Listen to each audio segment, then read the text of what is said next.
9 rebounds, 15 for Chris Dunn, a season high, 13 for James Harden on 14 shots, 12 for Bogdanovich off the bench. He attempted 16 attempts. 17 for LeBron James, 29 for Luka Doncic, who continues his excellent performances as of late. Lakers move into the 2 seed in the West with the Denver loss. First time since March of 2021. They are as high as the 2 seed. The Clippers will remain the 6 seed, and they will look to get a win against a reeling Phoenix team on Tuesday. Tip time for that one is at 6:30. Pregame is at 5:30 with Adam Oslin. Well, for Carlo Jimenez, our engineer, Big Brother Jake Warner, and Joey Kimball, we will step aside here on your Clippers Audio Network. Adam Oslin, take us away. Clippers fall 108-102, the final here in downtown.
Well, the Clippers comeback comes up short as Kawhi gives them 33, but they fall by 6 to the Lakers, 108-102. Welcome into your postgame show. I'm Adam Oslin. Coming up, second half highlights, your postgame box score, and Clippers talk on AM 570 LA Sports. But first, let's get back out to your radio voice of the Carlo Jimenez. Carlo, it was a valiant effort by the Clippers. They didn't quit. They didn't give in. Down by 20-plus points. And Kawhi Leonard did look like a superstar again tonight. That's the positive. The negative, They still lost. They're reeling coming out of the All-Star break. They lost 5 of 6.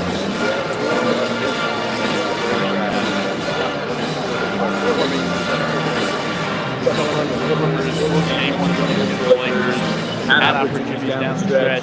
I have to check this, but I think it's the second straight night. They finished the game 0 for their final 6 from the field. Did it again tonight. Might have done it on Friday. Big time shots from the Lakers. I thought that block by LeBron was for sure late. Clearly the officials in Secaucus saw something different. But if you're the Clippers, look, if they're going to make a run at all this season, you need Kawhi Leonard to be Kawhi Leonard. And even in a loss, even to the crosstown rival, if Kawhi Leonard, let's say the Clippers win this game and Kawhi doesn't look like Kawhi, I think a lot of people are sounding the alarm a little bit because he is now 20 games in, unable to be himself. But tonight he was himself. He was aggressive, he was efficient, he was effective, and he was dominant in stretches of this ball game for the Clippers. And at the end of the day, Adam, that's the biggest win for the Clips, because if they can get Kawhi to be effective every single time down, they have an opportunity to win a lot more games than if they don't have the Kawhi Leonard that they need. And this is a completely different game. If the Clippers didn't start so ice cold from 3, they still ended up just 12 of 39 from the outside.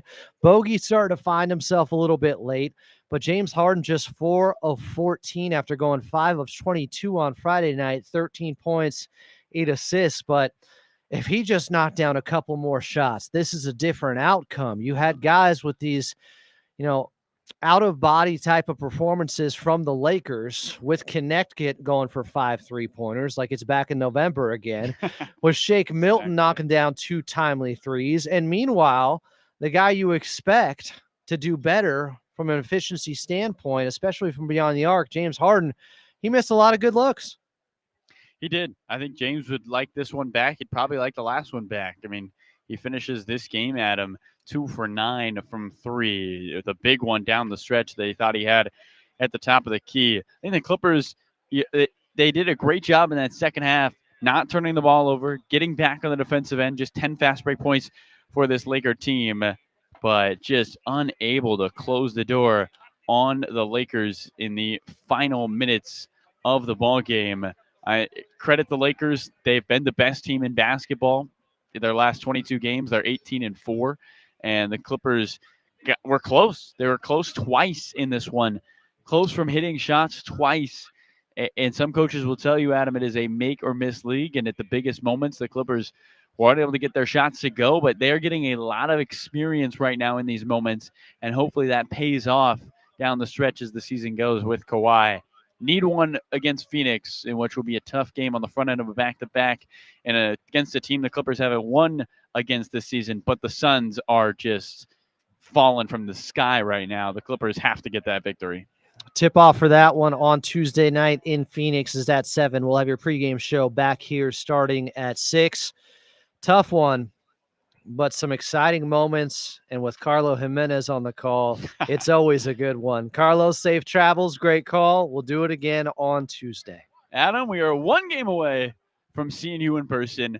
Let's go. Coming up next, second half highlights. The Clippers comeback comes up just short against the Lakers, but Kawhi has 33 on just 23 shots and looked like last year's version of Kawhi Leonard. More on that and how the Clippers lost this one by 6 to the Lakers and get swept this weekend in the Battle of Los Angeles. You're listening to the Los Angeles Clippers Audio Network.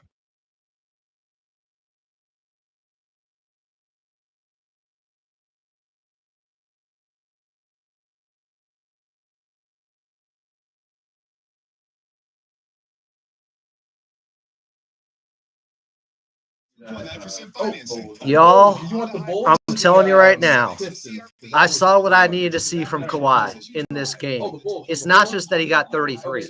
It's the movement. It's how he got them. 33 on 23 shots is phenomenal. This was last year's Kawhi. For everybody telling me Kawhi's washed, he's done, he's not coming back. Who was the guy pregame that I told, hey, if he gets 30, I hope you show up?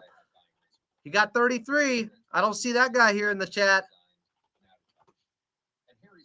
Hey, he was guarding LeBron at times late. I saw that.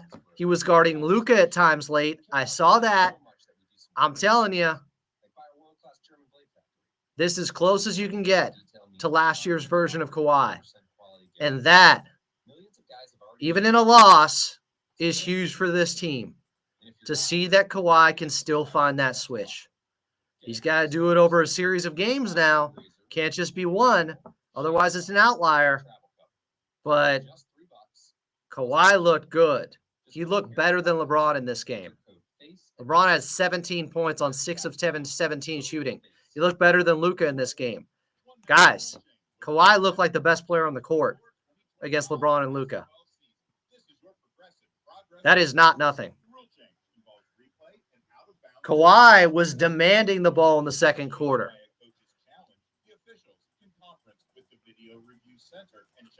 This was good. Ozzy, what the hell are you talking about? Nobody is worried about Kawhi. It's all we've been discussing over the last 2 weeks. Shut up.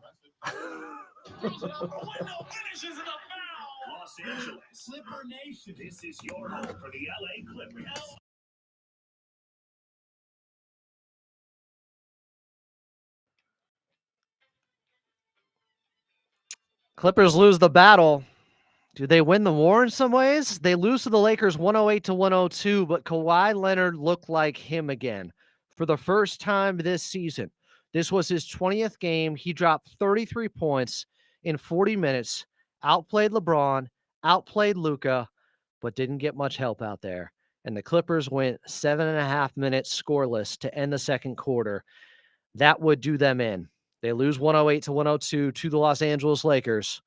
But I am at least encouraged that Kawhi looked like the best version of himself this season in this ball game. Let's talk about it. Clippers down at the half by 13. The only reason they weren't down 25 is because their defense, while their offense couldn't score, last 7 minutes and 34 seconds to be exact of the second quarter, they went scoreless. But they only gave up 9 points defensively during that time. So instead of being down 25 or 30 at the half, which easily could have happened, their defense saved them. They're down 13 at 56-43. The Clippers go +1 in the third quarter. An up and down battle where they outscore the Lakers 34-33. It's 89-77 heading into the fourth. And Kawhi Leonard looked to have his legs as he got to 40 minutes. The minutes restriction is off, and he almost pulled them through. Done. Zoo hands to Kawhi. Curls the Zoo screen. Attacks Hayes. Lays it up. Got fouled. Puts it in. Kawhi Leonard, an opportunity for a three-point play. Up to 25 for the Claw. Leonard trying to surgically dissect this Laker defense. He stops and starts. He muscles. He lays it up with the right hand. A season high 28 for the Claw. And he's not done yet. Kawhi on the right elbow. Vanderbilt on his backside. Leonard fades. Right elbow jumper is true. Kawhi Leonard with 30. Minute 45 to go. Clippers down 8. Kawhi right wing. 3 in rhythm. In the 10. He had him to within 5 late. The Clippers had opportunities after trailing by 21. Kawhi ended up with 10 in the fourth quarter. He was cooking whoever they threw at him. I believe he played the entire fourth quarter. If he just got a little bit of help out there, a little help from his friends, would have made all the difference in the world. But not to be. Credit the Lakers doing just enough late, getting offensive rebounds from Vando, and still losing the fourth quarter 25-19 to the Clippers, but winning the game 108-102. More on your complete box score after the Clippers lose, and they've lost 5 of 6 coming out of the All-Star break. But I did see what I needed to see from Kawhi Leonard. The W word has been out over the last couple of weeks. Does he look like the same guy? Tonight he did. Clippers still lose by 6. More Clippers talk on your postgame show on the Los Angeles Clippers Audio Network next.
Clippers lose 106-102 to the Lakers in a game where Kawhi drops 33 on just 23 shots with 10 of his 33 in the fourth, plays 40 minutes, did everything he could, but the Clippers simply didn't get him enough help.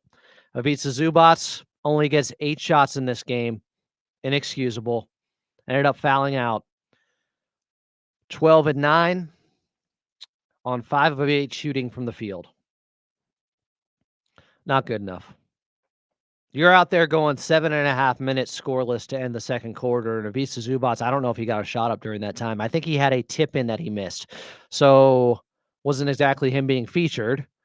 After somebody else missed, he tried to put it in. Chris Dunn, you know what? I said Kawhi didn't get much help. Chris Dunn did help. That steal on Luka Doncic, which unfortunately got blocked by by LeBron as Kawhi was there for the putback. They reviewed it. They said it was a clean block. I didn't see it that way.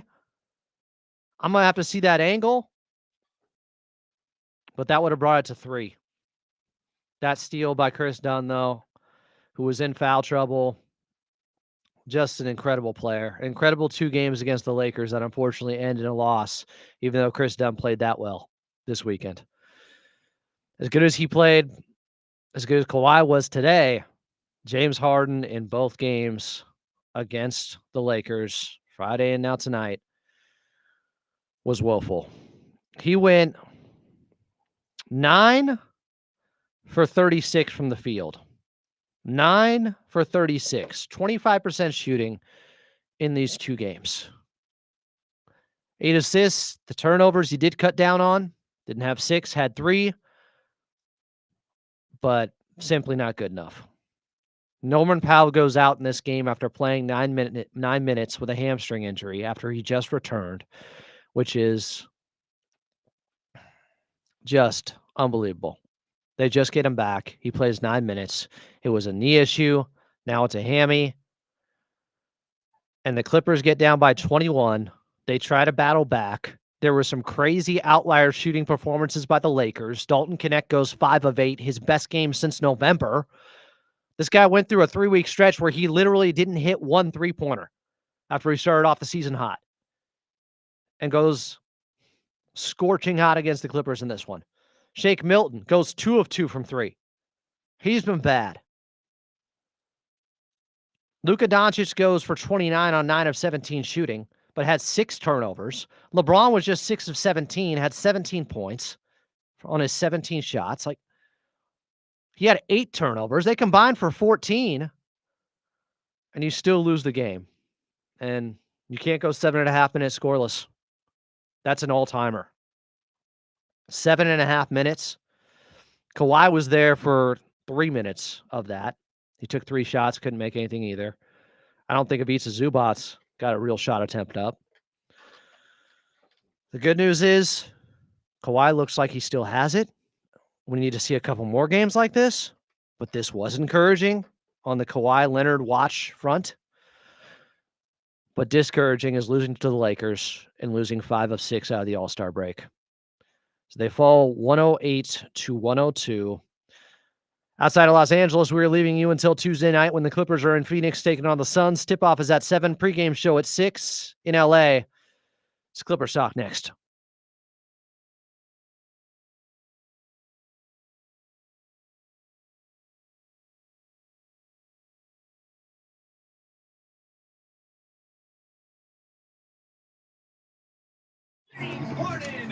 Clippers have no dog on this team. They battled back down 21. Did you see how Kawhi played? Did you see Chris Dunn? What is Master of Keys talking about? Like, if you guys want to get after James Harden for how he just played the last 2 games, cool. It's not a 3-point outlier. No. I saw multiple threes from Dalton Knecht that were not wide open, that were well defended. Don't tell me that. And he hasn't even been shooting well on wide open threes as of late. So, yes, it's an outlier. He's good. He can get hot. I mean, he hasn't been for a long time. This was his best game since November. especially at the new Intuit Dome, the official home of the LA Clippers. Intuit Dome opened just in time for Clippers season and boosts. They did not win the game. To see to believe, including the Halo board and the wall, which includes 51 uninterrupted rows of the. Is it frustrating? Yes. As the newest technologically advanced sports arena. Should that many Clippers be cold in one game? No. Like never before. So get your but to see all the action at LA's sickest new arena. This team fought down 21. Those are the Clippers I know. They could have packed it in. Dalton Connect's hitting all those threes. Shake Milton's hitting threes. They could have said it's not our night. I'm happy they didn't pack it in, and I'm ecstatic that Kawhi looked that good, especially late in the game. Bogey also started to hit later in the game. I want to say he went 3 for his last 5 from the outside.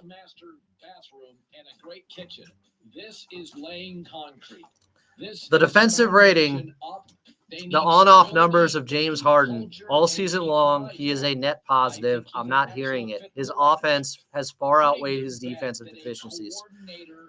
Go look at the on-off numbers. Master of Keys just keeps saying inaccurate things. I don't have to fluff up anybody. I'm telling you the honest truth of what I think.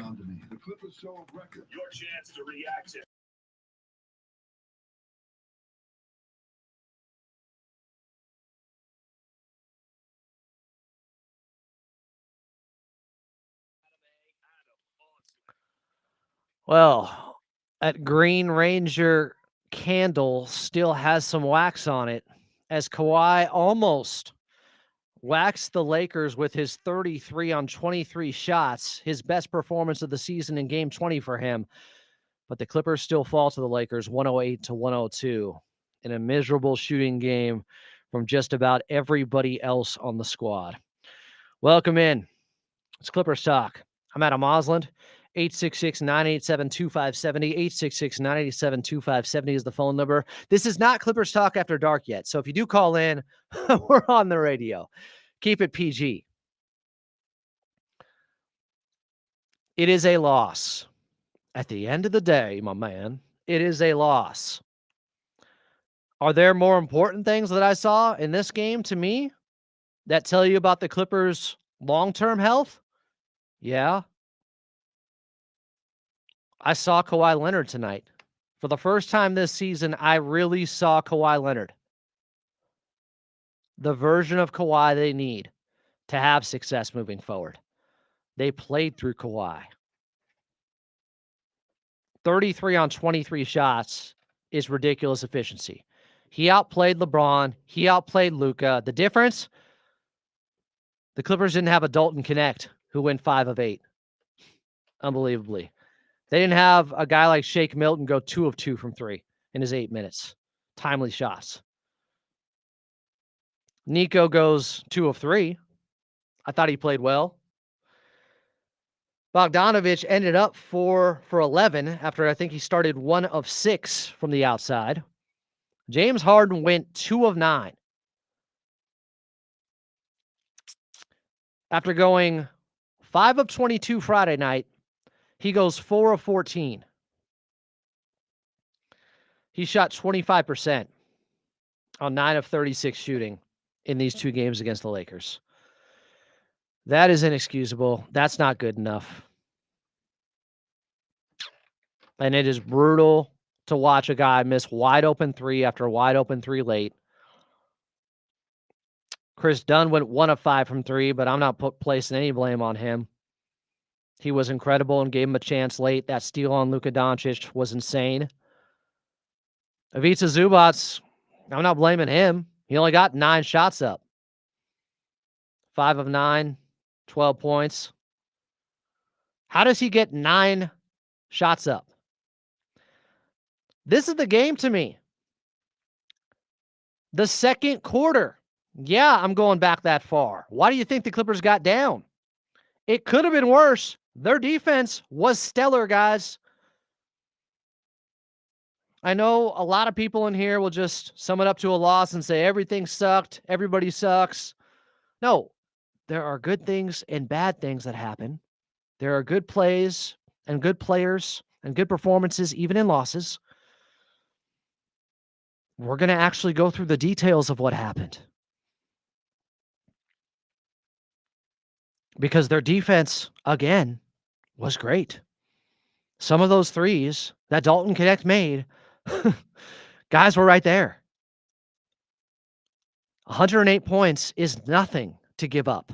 Their defense kept them in the game. It got them back into it. It made things interesting, more than interesting. The Lakers almost blew it. There was a 25-9 run at one point in the second half over a 7-minute, 30-second period where the Clippers outscored them 25-9. But the 7:30 period I want to talk about, to be exact, 7:34, was at the end of the second quarter. Kawhi hits a jumper. Kawhi had, I want to say, 9 points in the second. He was cooking. He was aggressive. He was assertive. He was moving well. He looked great. And I was on the edge of my seat going, oh, this is the Kawhi Leonard I've been waiting for. And here we go, as the Joker would say.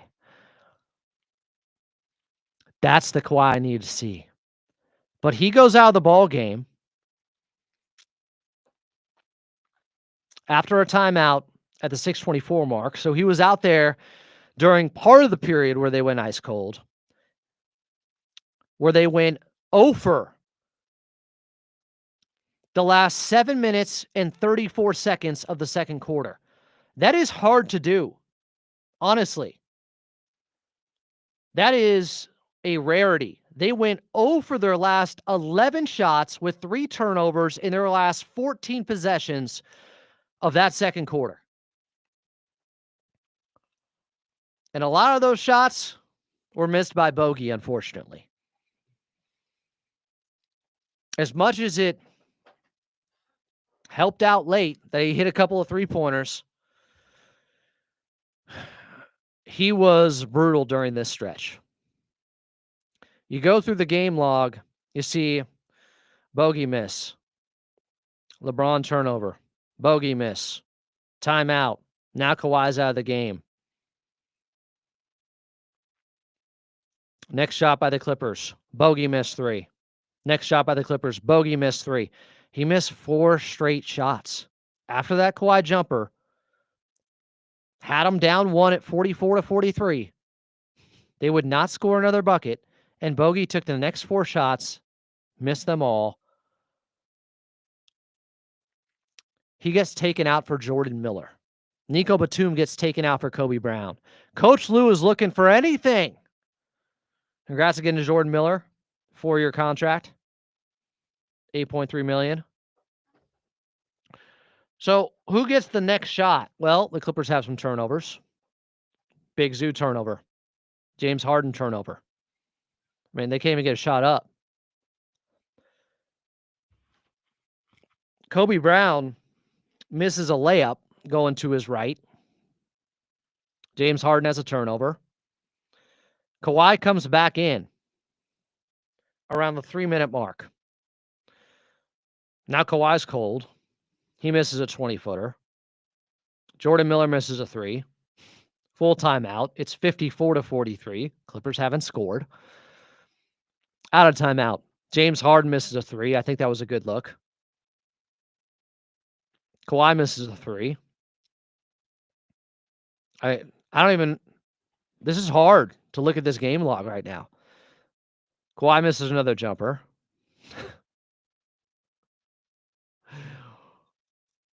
That would end the first half, and the Clippers are down 13. They were down 1 at the 7:35 mark when Kawhi gets a bucket.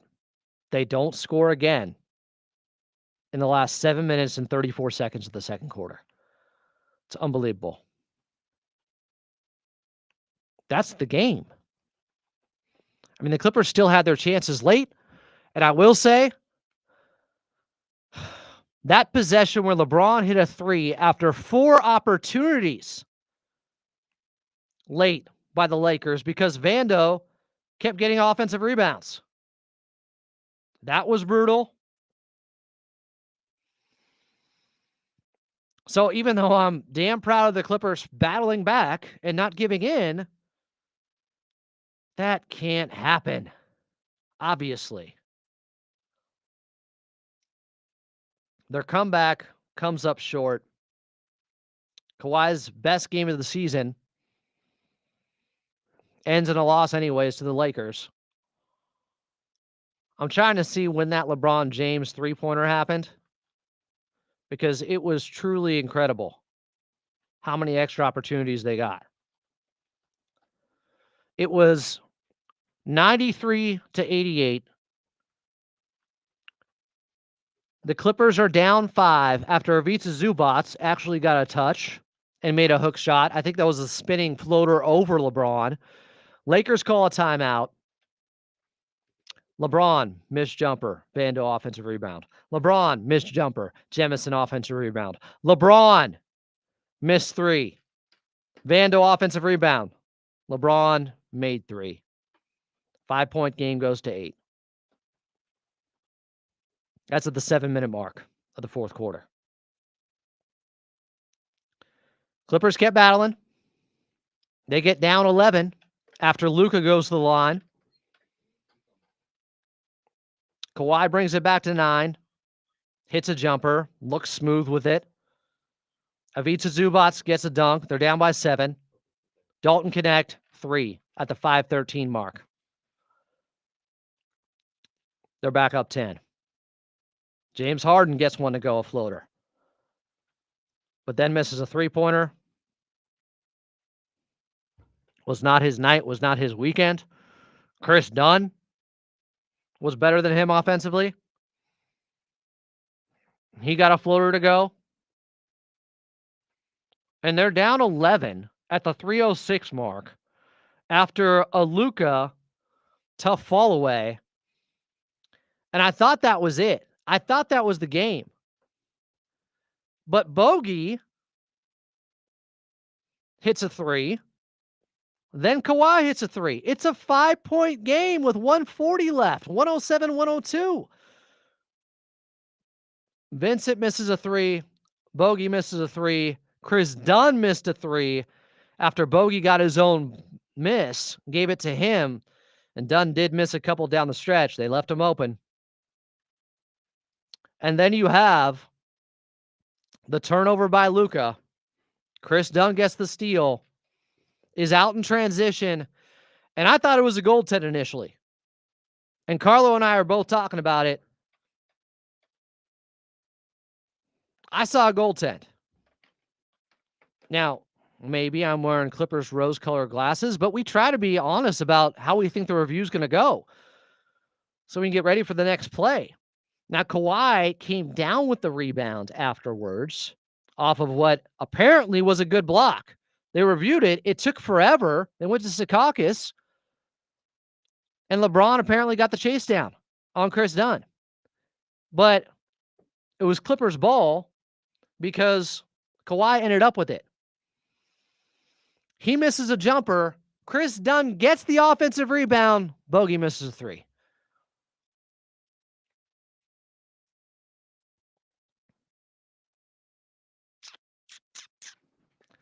Lakers hold on to win 108-102.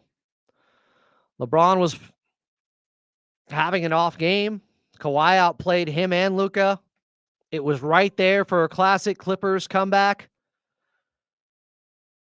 James Harden has another miserable shooting game. And the Clippers can't take advantage of the best game from Kawhi Leonard. It's like if it's not one thing, it's another. Kawhi looks like himself, looks great, and you can't capitalize on that. Because James Harden now, shot 25% the last 2 games. It's not one thing, it's another. Their defense was really good. Again. Their offense, 7.5 minutes scoreless. We'll take one call. and we'll take a break. Demetrius and Manhattan Beach here on Clippers Talk with Adam Oslin after they lose 108 to 102 to the Lakers. Oh, yeah, Adam. I didn't get a chance to speak to you. I just wanted to hear your voice the last game. I just got two parts to this that I wanted to mention. The last game, I didn't get an opportunity to. Wanted to say the last game when we spoke about James Harden and his brutal shooting. But I also want to talk about when they mentioned that Kawhi Leonard was just a role player. I just want to recap and let everybody know that Kawhi Leonard have been playing safe ball, which is real safe ball and careful ball. This is the reason why he hasn't really pressed an issue, because he really don't want to get injured. He really want to get to the playoff. But the urgency is so high now. You actually got the urgency from him tonight, which you would then get for the rest of the season. But again, he has been playing careful ball all throughout his last, 20 games or so. So he's ramping it up now. Now he knows the urgency is there. So now you will get Kawhi Leonard at his very best. Now moving to the game tonight, I thought Zubac, with his only 9 shots, me and you on the same page there for the Everybody is. Everybody's on the same page with the beats of Zubac, but apparently his teammates sometimes. I know it's not as easy as dumping it into him, Demetrius, because the Lakers have been great defensively. Last 15 games, best defense in the league. They're doing it while playing small. Guys are scrambling. They're collapsing on you. But 9 shots is not good enough in a game where you can't score. And right. And let me just say this. Kudos to the Lakers. Yeah, they have been playing. Give J.J. Redick all the credit in the world, but all they're doing is boxing, making you shoot shots, but again, and making threes. Yeah. Okay. Their zone has been good. It's a good point.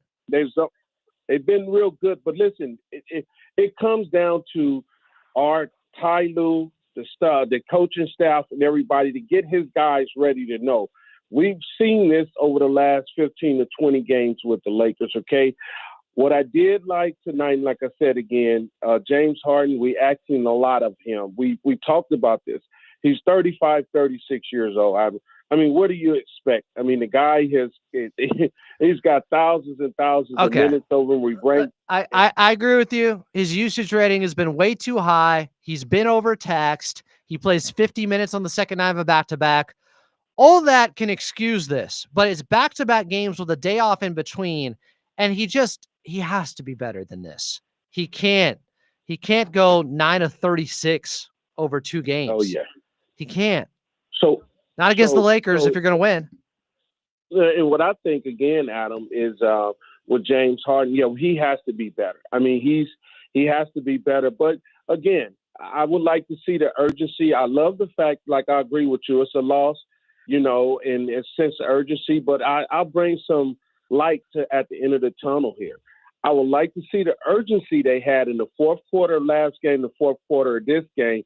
They've shown some urgency. They need to come out with that spark at the first of the game. And again, to go 7 minutes or whatever it was in the second quarter, I would like to see Bogdan. I think he's shooting the ball too much. I think Ty Lue needs to have a come to Jesus moment with him. Yeah, well, the problem is they have told him the exact opposite. They have told him, here's the problem. Norman Powell goes out. I appreciate the phone call, Demetrius, and I'm with you, believe me. And we'll talk again on Tuesday, I'm sure. But we got to take a time out here. Here's the problem.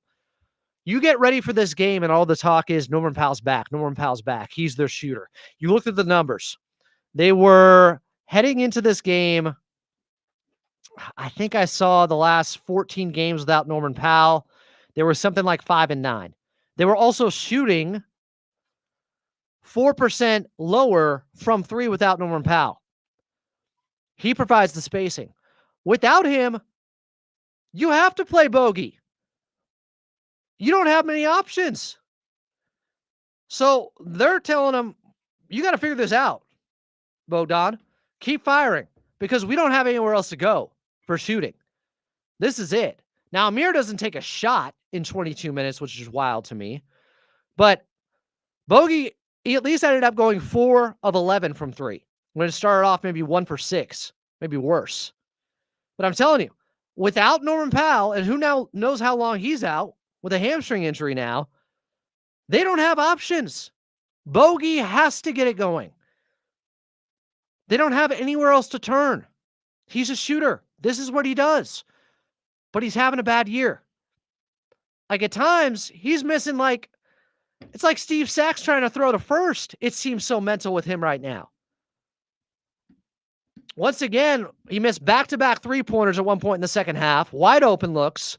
And he kind of shrugs his shoulders, points at his head like he can't get him to go. He at least made a couple after that. We'll see where it goes from here. Clippers still lose 108-102 to the Lakers.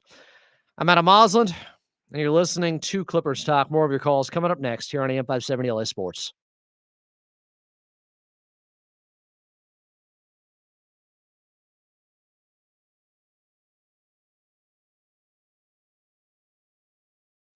Earn a living. Enjoy life. Chat, I'm telling you, they don't have any other options if Norm is out. Bogey has to figure it out. There's no other option. This is it. He's a professional shooter. He just had a game where he went, 4 or 5 or 5 of 6? The game against Chicago? It's not an option to not play Bogey right now. It's not an option to not play James Harden. These are individual guys with a long track record of either being a good shooter or a good scorer and distributor in James Harden, and they have to do it. That's it.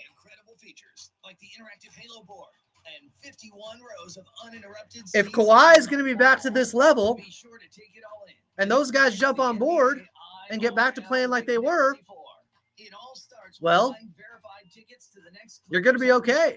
But Bogey has to figure it out. And his defensive effort is fine. He's not a great defender, but his effort is fine. He was in the fourth when they made their run. He hit at least one big three. Here at Into a Dome or on the road, Ticketmaster's got your back when it comes to scoring tickets. And there's no better brag than saying you saw it live. I'm telling you. Dan Patrick. Commissioner, the NBA. Bogey, Silver. Give me the wildest thing. it's not an option to go away from him. They don't have anybody else without Norm.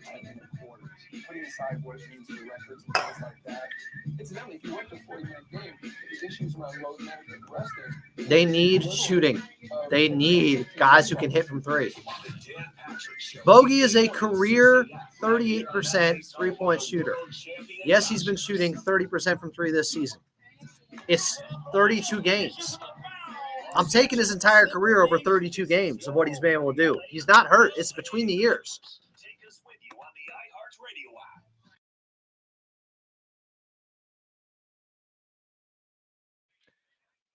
The Clippers came into this game shooting the worst percentage from three against the Lakers this season of any team in 3 games at 29.6% from three. They shoot 12 of 39 this game, 30.8% from three. That's the difference. Lakers hit 6 more three-pointers. They go 43% from three. Clippers go 31%. But all this talk, Bogey's trash, get Bogey out of here. Bogey's 32. He's not injured.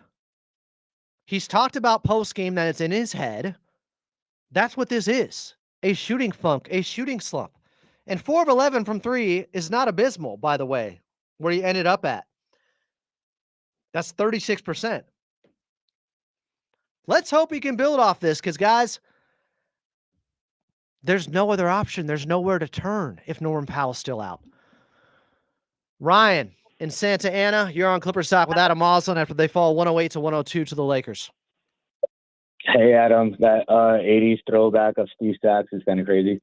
But I mean, it's felt like that with Bogey. The funk is that deep. I agree with you. I go back and forth with Bogey. Bogey, I love it because he doesn't. He's Nemo. He forgets about it. He keeps on moving, and I love that because he's gonna get it right. It's gonna be okay. Yeah, Kawhi looked great. I need to update something real quick, my friend. Justin Rousseau just put this out that Norman Powell left the arena after tonight's game with a noticeable limp.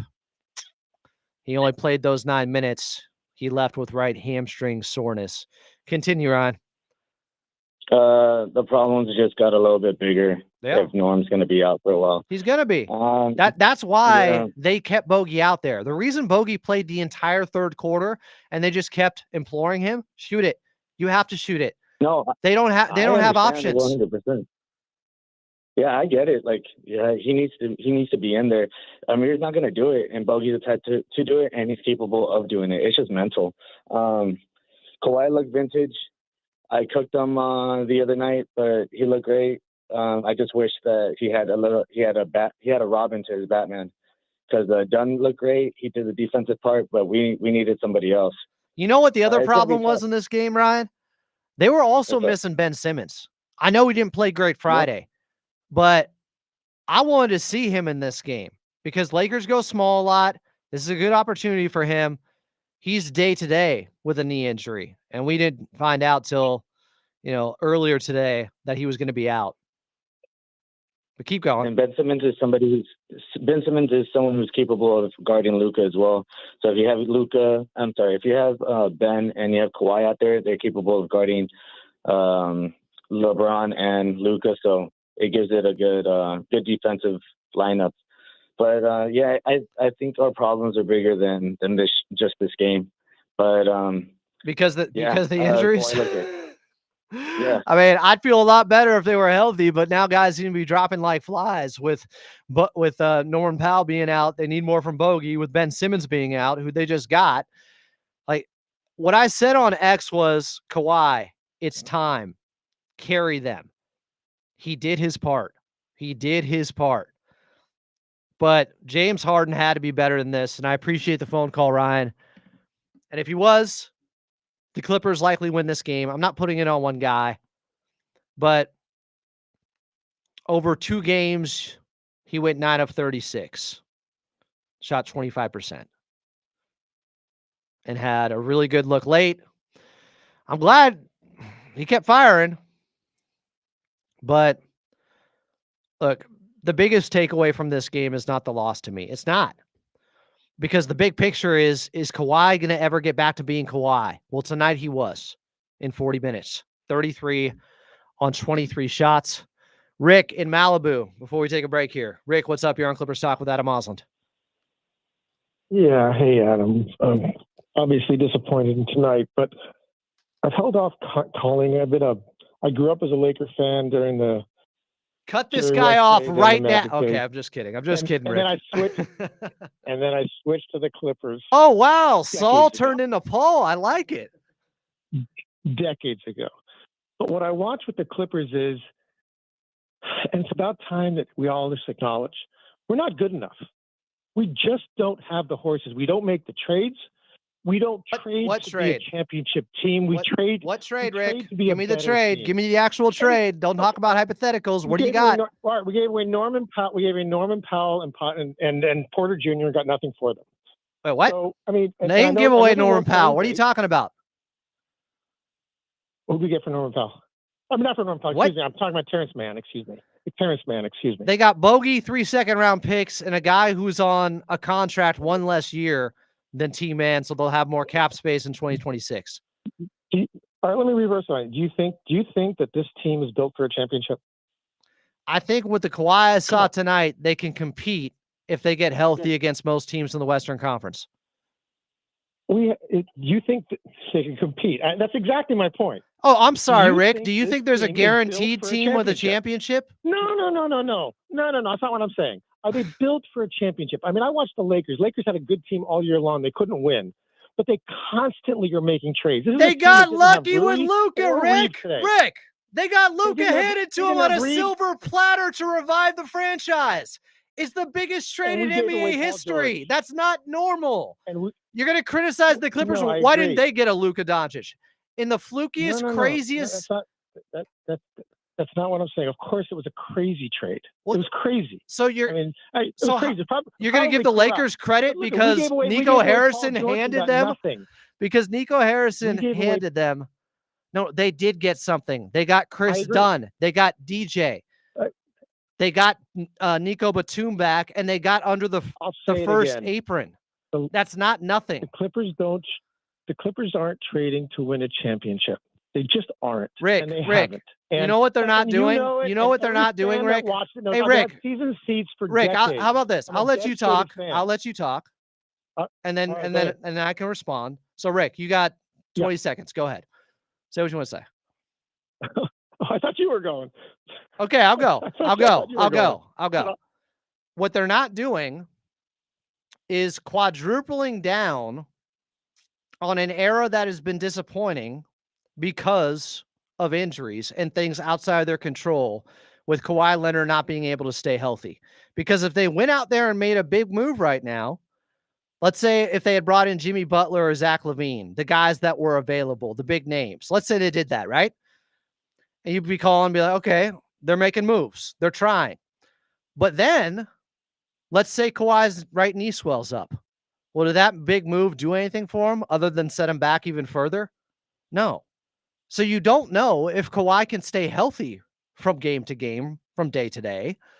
So why would you go all in, trade more future assets, trade the last first-round pick you have for something that the last 4 years we've seen over and over again? Unfortunately, Kawhi can't stay healthy. You're going to bet on bringing in guys that have big bloated contracts, and then it takes away from you bringing in free agents in 2026 when they're going to have $70 million to play with? Why would you do that? I disagree with nothing you just said. Well, then you disagree with yourself, because that's the game plan from this front office. That's the reasoning. Can I talk now? Yeah, you go ahead. All right, I appreciate that. So when we started the season, I like the fact that we're building a team that's different than the Lakers build their team. We're building a great defensive team, and it's fun to watch, and our guys can defend. But every once in a while, they got to be able to hit a shot. Now, you had a great defender in Terrence Mann. I don't know what his problem was this year. He looked like he was just distracted. I don't know what was going on in his personal life. Maybe it was something, maybe it wasn't. But he's a great defender, lots of energy, and he can shoot and score. Chris Dunn is a tremendous pickup. Bogey, I like his offense. We're not building to win a championship. Right. We build around the edges, and I understand that we have players who we have to put under museum glass. I get that. Norman Powell is fragile. Kawhi is fragile. Paul George is fragile. We tend to get all the guys that you got to put underneath museum glass and protect them, and that's a problem. And I don't know how you deal around that. Friends of mine, and we've been talking for years, and I know you've been disagreeing with it. Years ago, when Kawhi was still valuable, you can't. How does Ty Lue coach a team when he never knows who his starting five is? It's almost impossible. So, Rick, what was your solution? What was your solution? Because you just said, I don't know what we do. Yeah. But you're criticizing them, but also not handing a solution. Okay. I'll tell you what I know. What I know is I watched the Lakers pick up Hashimura for nothing. I watched them pick up Gabe Vincent. I watched them pick up a lot of ball players. Lakers fans wanted him traded in the deadline, Rui Hachimura. I understand. I understand. And they wanted to get rid of the guy who's shooting. They wanted Austin Reeves gone at times. Lights out. I understand that, but they do have 8 or 9 shooters. They wanted Rob Pelinka gone until they just had Luka Doncic handed to them on a silver platter, Rick. So comparing them to the Lakers, I think, is a little bit unfair. No. Because they lucked into getting Luka.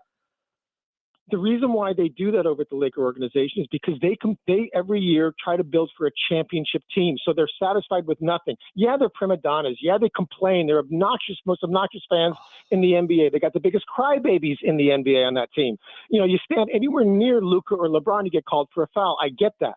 But the point is that organization builds to win a championship, which is why they're satisfied with nothing less. We're happy when we hit 5th place. All I've heard, Rick, the last 2 seasons is that the Lakers are being hoarders. They're not using their picks. They're not making big moves. That is all I have heard from Lakers fans who will confirm this. And then they just lucked into getting Luka Doncic out of nowhere. They're a pretty good team without Luka. Before Luka, they won. How many games did they win after they got rid of AD before Luka came in? 4 games. They got rid of AD for Luka. So I understand that, and there was a lag. AD didn't play the last game when he was at the Lakers, and the first 3 before Luka came in. The Lakers won 4 straight before Luka got on the court, and they were going the nowhere Lakers have been playing fast well. until they ended up getting a top 5 player in the league handed to them on a silver platter in the craziest trade that has happened. 4 straight. Oh, so I guess they're championship contenders. Craziest trade ever. Lakers always seem to get the trades. It's part of the NBA. It's why it's a corrupt Rick, NBA for I ratings, appreciate you. right? I got to take a timeout. You haven't exactly offered any real solutions. Rick, I appreciate Of course I didn't offer any real solutions. I'm not an owner. Well, I mean, I need a realistic solution. If you're going to criticize someone, can you offer a realistic solution? No, I'm not criticizing it. All I'm saying, just acknowledge You're saying it. we're not doing anything. I tell you what the game plan is from the Clippers and why they weren't making these big swing moves for guys when you don't know if Kawhi can stay healthy. I think I offered that up. For a championship, Adam. All right, Rick. I appreciate the phone call. We'll take a quick timeout. We'll come back. Yeah, we'll probably do some Clippers talk after dark. I'm Adam Moslin. Clippers lose to the Lakers. People freaking out. I'm sorry they didn't mortgage their entire future for guys that wouldn't be able to help them get a championship. I mean, it would have been cool if the Clippers and Nico Harrison called them about Luka Doncic, but that didn't happen. This is AM 570 LA Sports.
Clippers lose 108 to 102 to the Lakers. Kawhi is 33 and looks great.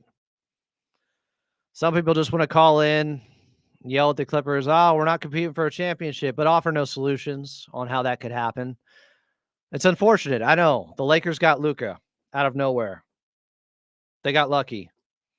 Was that good process for them getting Luka? What, because Rob Pelinka had a relationship with Nico Harrison? He thought, you know what? That's not that crazy of an idea. Maybe I will trade you guys Luka. I wish he did that to the Clippers. It didn't happen. But you have to have actual solutions here. If you're just going to criticize without any solutions, and I gave Rick all the time in the world. It's like, let him talk. Like, I literally had to say, okay, I'll talk, then you talk. We go back and forth. He keeps talking. It's difficult to have a conversation with a guy who keeps saying the same thing. I asked him the same question over and over again. What's your solution? He doesn't have any. I don't know what you want. We'll take a quick timeout. I know it's frustrating. 2 games lost to the Lakers, 2 games that were winnable over the weekend. Clippers lose by 6 this time. Good news is Kawhi Leonard looked much better. I'm Adam Moslin. You're listening to AM 570 LA Sports.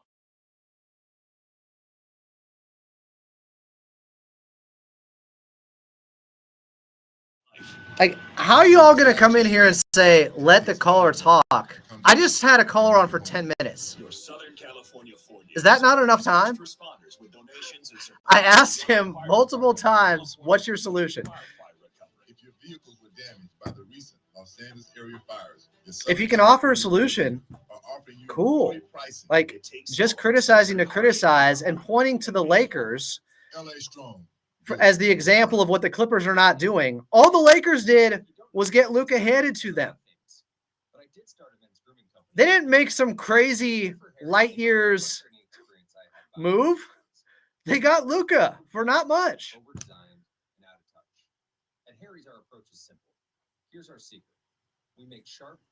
Like, I don't, and some of y'all saying, oh, let the callers talk. It's like, who else is going back and forth with the caller for 10 minutes? I let him co-host. We'll have Clavon on in Clippers After Dark. We're not done. It's Clippers Lakers. We're never done. But I don't know. I feel like some people are being a little bit unfair. Let him talk? How many times did I let him talk? I appreciate Rick. I appreciate all the callers. I would appreciate more than anything real solutions. Forget about the master bathroom and a great kitchen. This is laying concrete. This is foundation up. But I get it. People just want to lash out after losses. Culture, and Pete provides that. I think he's an excellent fit for the Raiders. Pretty good bet that a coordinated.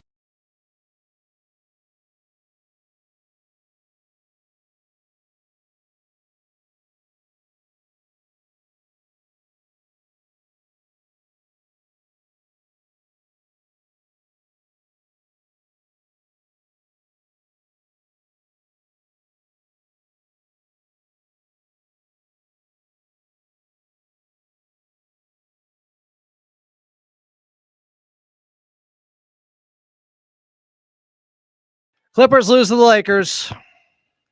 108 to 102. We'll do Clippers Talk After Dark at Clippers Talk on the YouTube side for you guys. There's still much to unpack here. Some are saying Rick was a plant. He was actually a Lakers fan, trying to point how awesome their franchise is. It's like, great. They got Luka. They lucked out. Congrats to them. I'm happy Kawhi Leonard had 33 in his 40 minutes on 23 shots. He outplayed Luka and LeBron. Unfortunately, Clippers didn't get enough from some of the other guys. We'll see how they bounce back against Phoenix on Tuesday in Phoenix. Tip-off at 7, pregame at 6. Before we get out of here, I do want to thank the Clippers organization, Ralph Lawler, Brian Seaman, Noah Eagle, Carlo Jimenez, Big Brother Jake Warner, Daniel West, our producer here. I'm Adam Osland. If you're on the YouTube side, don't go anywhere because I'm not.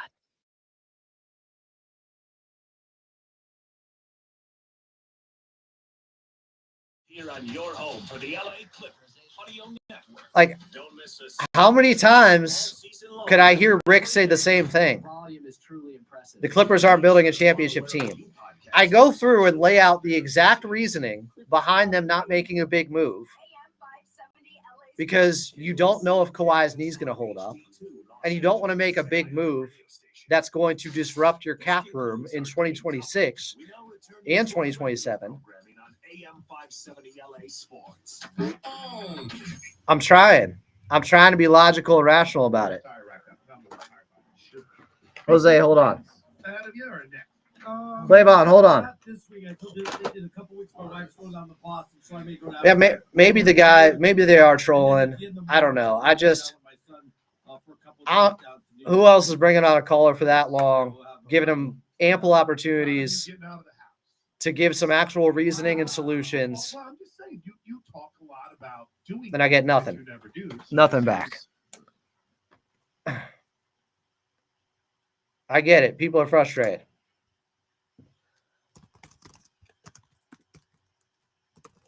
I'll go to the bathroom. I'll come back. We'll talk through it some more. We'll hear from Clavon. I'll be back in 1 minute. Yeah. The mic's hot, so just be careful. All right, no worries.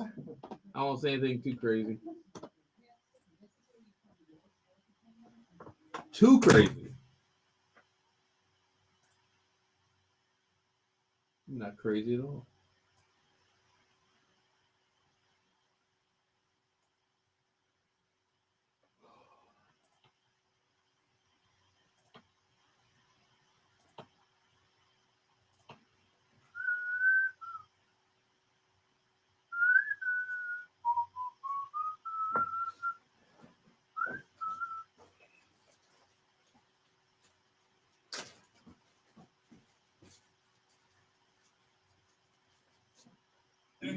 Defensive things, but we just stay together throughout the game. They made a run, we fight back, so that's what we do. You got against Ty Lue and his defense is a lot. He threw a lot of different looks at you, right? Some switches, then some blitzes. What's the challenge in kind of making the right play? We good? Yeah, I think so. They're just confirmed. Look, y'all. Kept interrupting him. I literally said, let's do it like this. You get 30 seconds, I'll get 30 seconds. He kept going back to the same talking points. I don't know what y'all want. I'm 150 days straight of doing shows here. I'm trying to give you all a voice. If someone keeps saying the same things and the same argumentative fallacies over and over again, I can't keep the conversation going. How many times did Rick say the same thing? Look at the Lakers. They're going for it. The Clippers aren't. I keep jumping in to say they got Luka Doncic. I'm sorry if you don't think that's a fair point to point out that the Lakers were going nowhere and they got Luka. It's like, come on.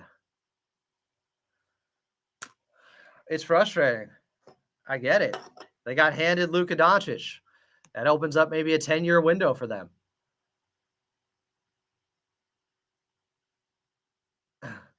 Never let him get to his point. Are you kidding me?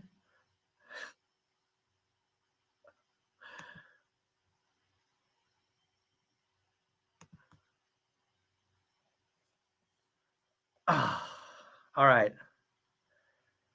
I'm going to move around to the other side so I can use this other computer at some point. I want to listen to some of the post-game audio. I'll be done in a couple.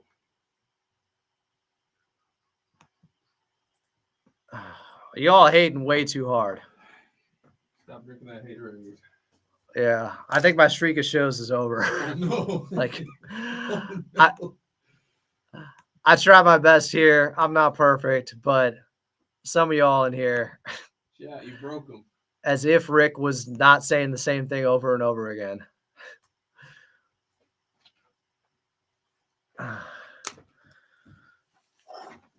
Look at the Lakers. They're going for it. The Lakers got Luka for nothing. That's your argument? Look at the team that got the most crazy trade ever to go their way.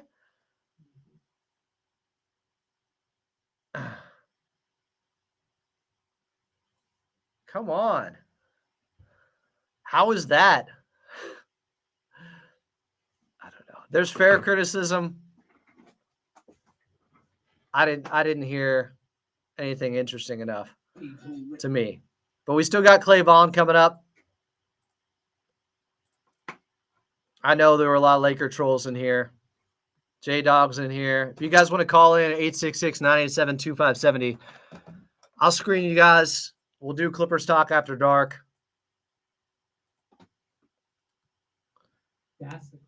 Here's Clay Vaughn, Plain Man, number 2. I wish his name was just Clay Vaughn in here, but I get it. Anthony Davis isn't playing. Trading a 32-year-old player who has real injury issues for a top 5 player that's 25 is crazy. It's definitively the craziest trade in NBA history. So you can't use that as the example of, well, look at the Lakers. Look at the Lakers.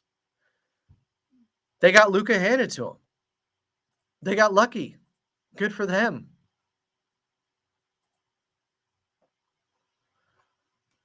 I'm just happy Kawhi looked good tonight.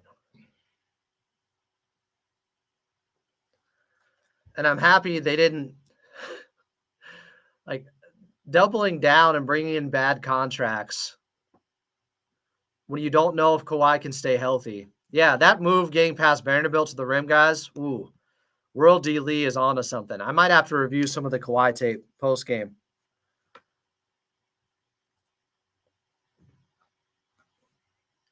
I mean, yeah, they beat the Clippers by 25. That was one of the low points of the season without Luka, without AD. That was really frustrating. There's no denying that. Deca Fantastic said, Kawhi looking all NBA is all we need. 33 on 23 shots. That was impressive.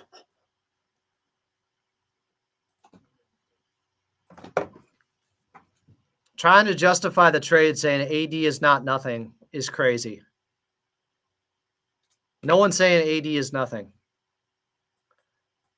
What we're saying is what everyone has been saying about this trade.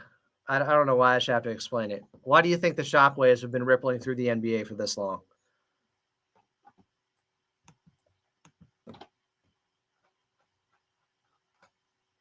Because it seemed like a completely lopsided move that favored the Lakers. That would be the reason why. I don't think they placed their eggs on PG staying. The caller also said we got nothing for Paul George. I don't know how many times I got to point out. They got under the first apron.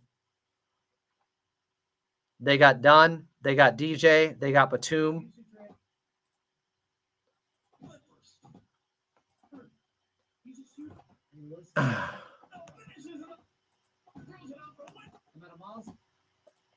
Lawrence Frank has talked about this. You can't make a huge swing every year. It's not possible.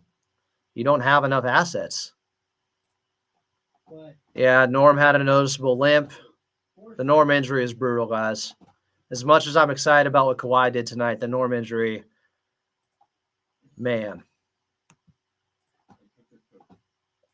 Lakers won 6 of 8 against the Clippers. It's true. Looks like Clay Vaughn retrieved the green candle to preserve Kawhi's powers.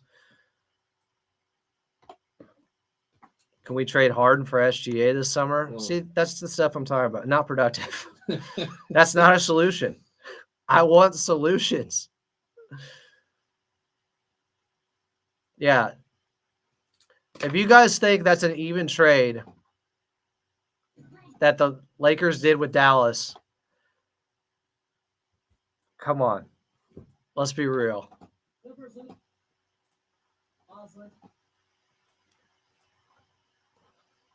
I can't believe in Norm Powell's first game back, we've been waiting this long, and now his hamstrings hurt. It's just so unfortunate.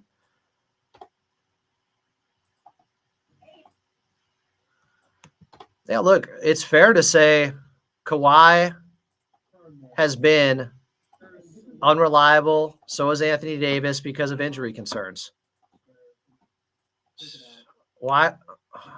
See, this is unproductive. Booker and Durant for Norm, Kawhi, and DJJ. I don't think the Suns are doing that. They could get 2 firsts for Booker alone.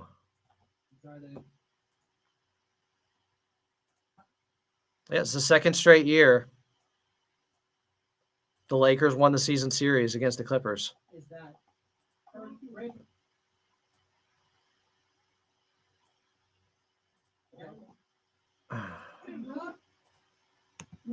Kelly says a lot of the problem with Harden is he's not taking good threes and he's forcing me when he's too far or under too much pressure.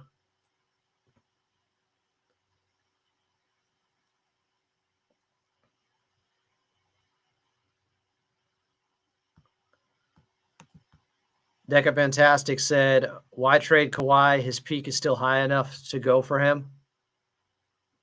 Like, if he comes through healthy this season, maybe you revisit that this summer. I don't know. We'll cross that bridge when we get there. Let's see how this season ends.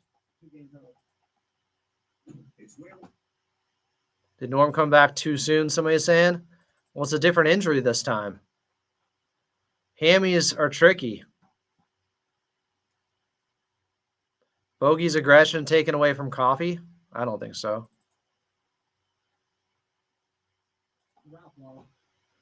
We do need some luck, King. A lot of it.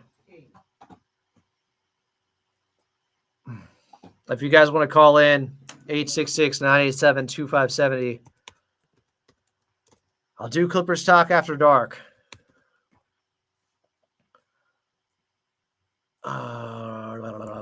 Who we got? A Pascal Siakam type player would be much better than you guys think. Yeah, J-Dog, type player, he's pretty good. Like, how do you find those guys? Eubanks was decent tonight, Master of Keys. Lizo said we played the hottest team right now without our leading scorer.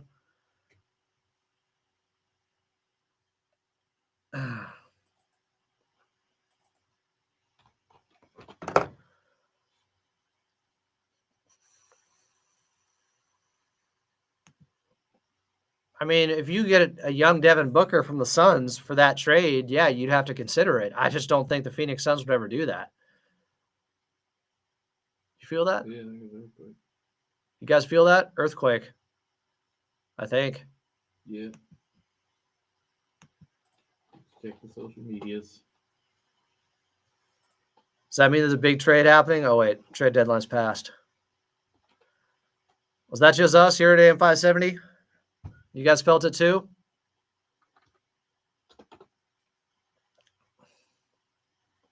Yeah. Yeah, that was an earthquake. That was an earthquake, all right. Everybody okay?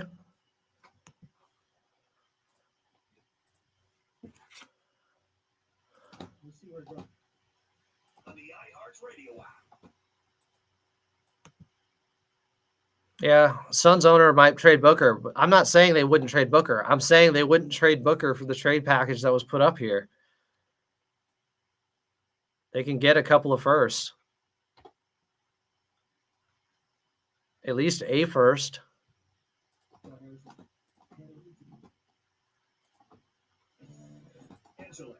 Some are saying Lakers shaking Cali. I don't like that.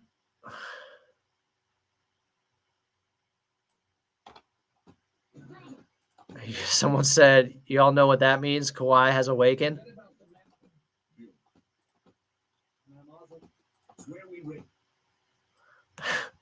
Marcel said, I felt it. Kawhi is back.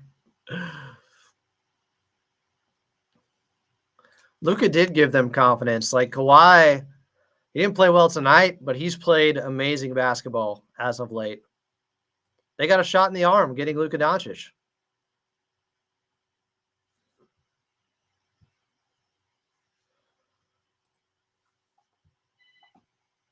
That was the Kawhi update. It finished loading. That's what the earthquake was. That's funny.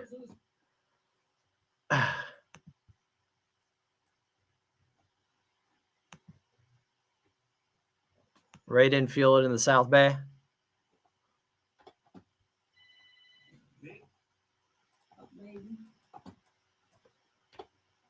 The last huge quake was the signing of PG and Kawhi. All right, the Clippers at best are likely going to be the 6th seed. At best. I don't know if they have any upward mobility now. That's a little scary. They're 38-28. They're tied with Golden State. They do at least have the tiebreaker over the Golden State Warriors. One of the very few teams they have the tiebreaker over. So that's why they're still in the 6th spot, even after losing this game. They have the same record as Golden State.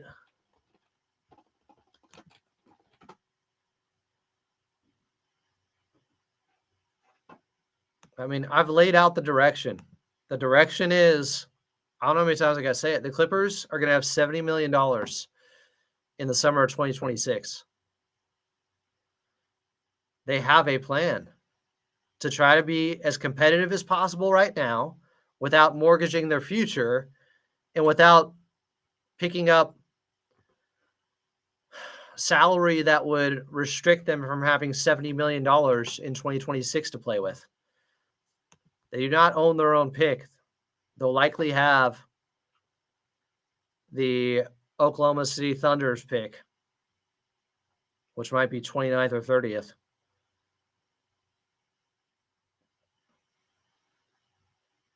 They have a clear plan.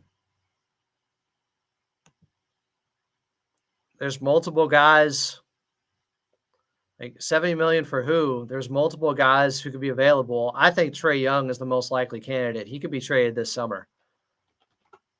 So it's a 3.9 magnitude quake 1 mile southeast of North Hollywood. Like the Clippers don't have a plan. Like, that's just completely false, guys. These people are professionals. They've been planning for this for a while. They're very aware of the situation. If Kawhi can stay healthy and play like he did tonight, you can compete in a 7-game series against just about anyone. Meanwhile, they can also have $70 million a year and a couple of months from now to play with. You don't know who becomes, I don't know, Adam, if you've been following, but you don't know who could become available in a trade because Luka Doncic became available. So who knows? What happens with Milwaukee? Do you monitor that situation? What happens with Charlotte and LaMelo? Do you monitor that?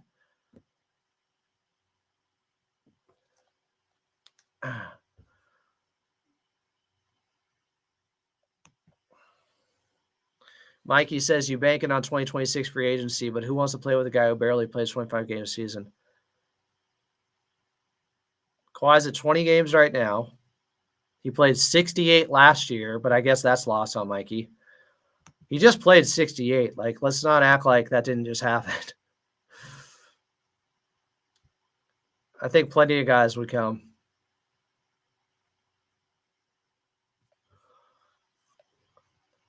Have you accepted the fact that it's not crazy we end up being the 10th seed? Okay, here's what I said coming into the season.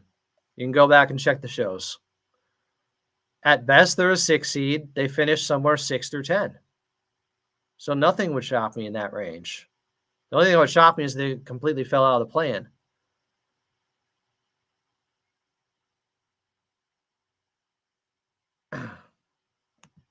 Here's the thing, Adam. They do have assets. Norman Powell is an asset. They will have another first-round pick that opens up this summer, so that gives them 2. Those are big assets. So I tell you what the plan is. Then you say, well, we don't have assets. I tell you what the assets are. Where are you pushing the goalpost to now?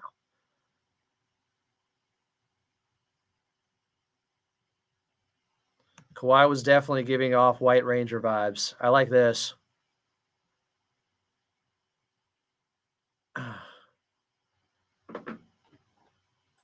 OKC is going to have to make some tough decisions with contracts. This is a great point from Big Vic. You can't pay everybody.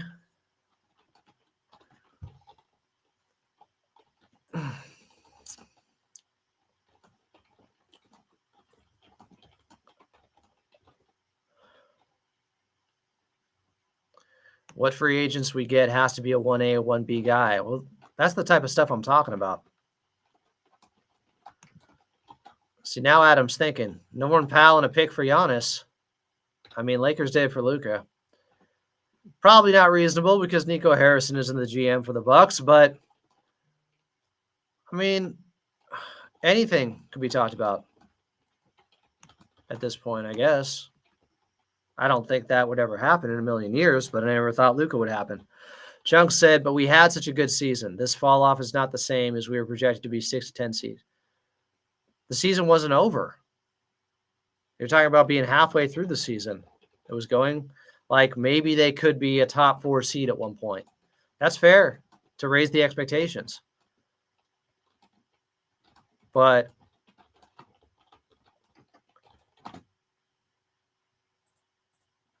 at this point, it looks like a 6 spot is the best position the Clippers can find themselves in.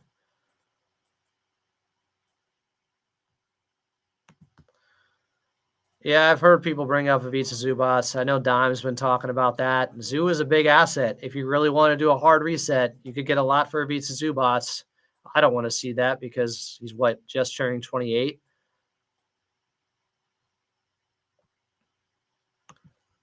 Clavon, who we're going to hear from in a little bit, said Kawhi activated like the original Black Ranger Zach. I love Zach. I don't think. How are they going to get the 4 seed? So the Clippers are currently 5 games behind Houston. Make it 6. Why? Because Houston has the tiebreaker over them. They're 6 games behind Memphis in the 4 spot. I don't think that's happening, guys. At best, I think they end up in the 6th spot.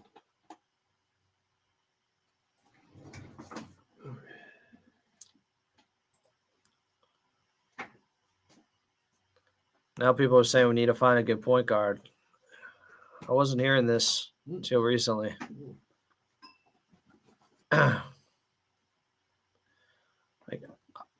would hate to see Zoo go anywhere else.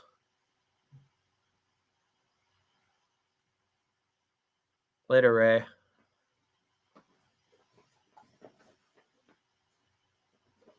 Zeus should be untouchable unless it's for a star.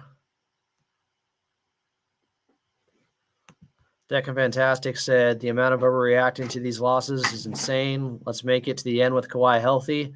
That's been the goal from day one. He's right. That's the overarching goal. Health among everything else, because we saw what happened. I need to bring it up. How many times?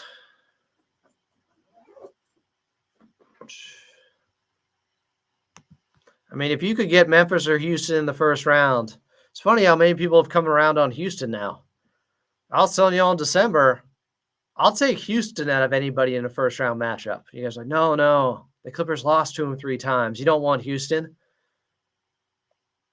Now everybody's saying Houston wouldn't be so bad. When you look at the options, them or Memphis are your 2 best options.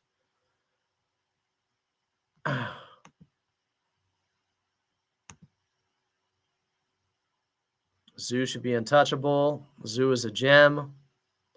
Trenton Flowers looks pretty good. If Kawhi is the Green Ranger, Zoo is the Red Ranger. You don't trade your Red Ranger away.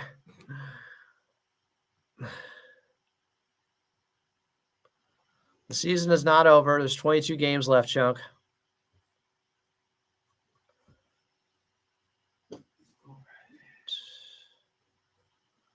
They wouldn't even do it for the 3 second-round picks. Are you kidding me? Harden's about to turn 36. But I do think Trae Young could be a possibility. I think he gets dealt this summer. Ime is the thing that worries me most about a matchup with Houston because he is a good coach. I agree, Jonathan. Can't wait for Bogey to absolutely start lighting it up. Hopefully people will appreciate the work Lawrence Frank does. Memphis and the Clippers, I think we can take them. I think they have a good shot against them. Vincent says he thinks Clippers will end up the 8th seed.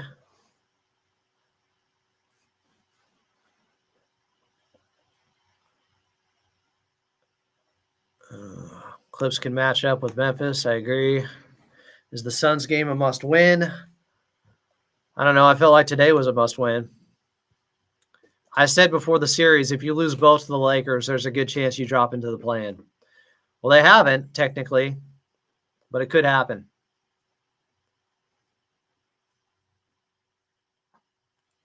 The Golden State Warriors have been hot.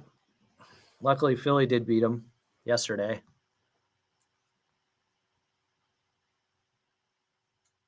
Clavon is on deck. We have Clavon.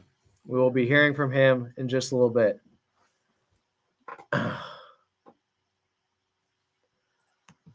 You good, bro? Yep. I was going to use that computer a little bit. Good. Don't worry. Clavon's coming. It ain't Omar. It's Clavon.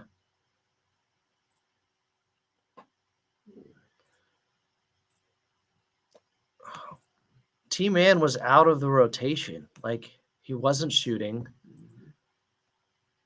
You got 3 seconds. And Bogey's contract comes off the books, so you have even more money next summer. All right, you're all good. Thanks, man. You're welcome.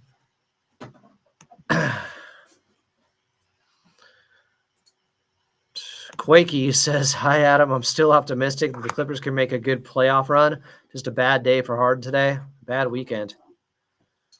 It's quaky because of the earthquake. All right, man. Have a good one. Good stuff. See you on Tuesday. Later. All right. That was Daniel West, guys, our producer. See y'all. He says, peace. I'm going to flip this around so I can have the sound with me. Bear with me for 2 seconds. This will pay off in the end, I think. We're going to get back to your phone calls, guys. I'll stay with you for another 45 minutes or so.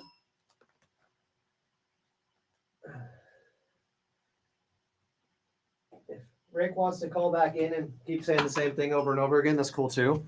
I still appreciate him. I only have so much time on 570. Now I got all the time in the world. I got time today, cuz. Let me get my headphones. Get my sound working.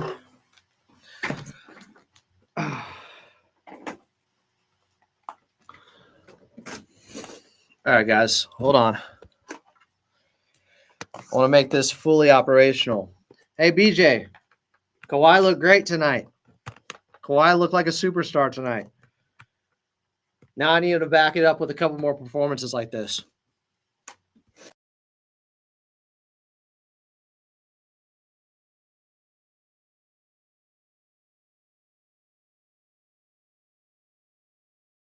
Still have 2 more calls to get to here. Check, 1, 2. I think we got the good sound again. BJ, Kawhi looked phenomenal in this ball game. 33 on 23 shots. That's superstar Kawhi. Now he's got to put this together and have this be the turning point where he turns back into a guy who is a consistent 25-plus point scorer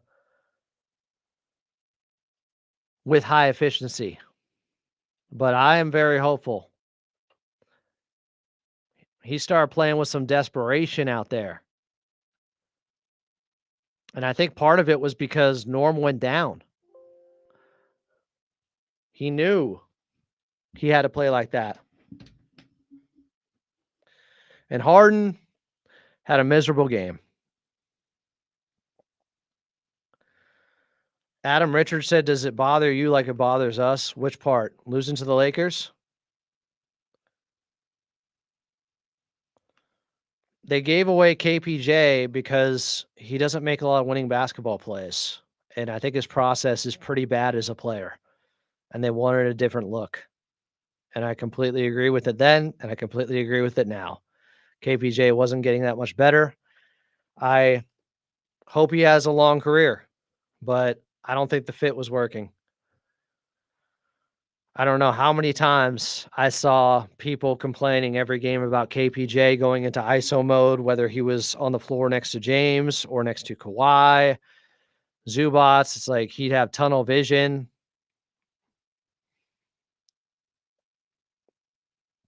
Let's hear from the man. We need this guy. We need him now in our darkest hour. We need him badly. And I think I even have some sound bites from him.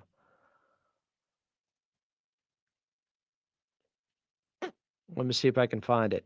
I want to introduce him the right way. I hate the Lakers. I hate the Lakers. Now we got him. Clayvon from Grand Rapids. You're on Clippers Talk with Adam Osland. What's up, Clayvon? Wait, back one more gizzin with Adam Bomb. Boosh. Look, check this out, man. I was disappointed, but you know what? I thought about this show and I was like, man, damn all that. Look, man, I hate the Lakers. I hate them. But you know what? That's all right, though, because tonight we saw something that we needed to see. We saw something unfortunate as well, but it's kind of like that injury demon that likes to bounce around a great team.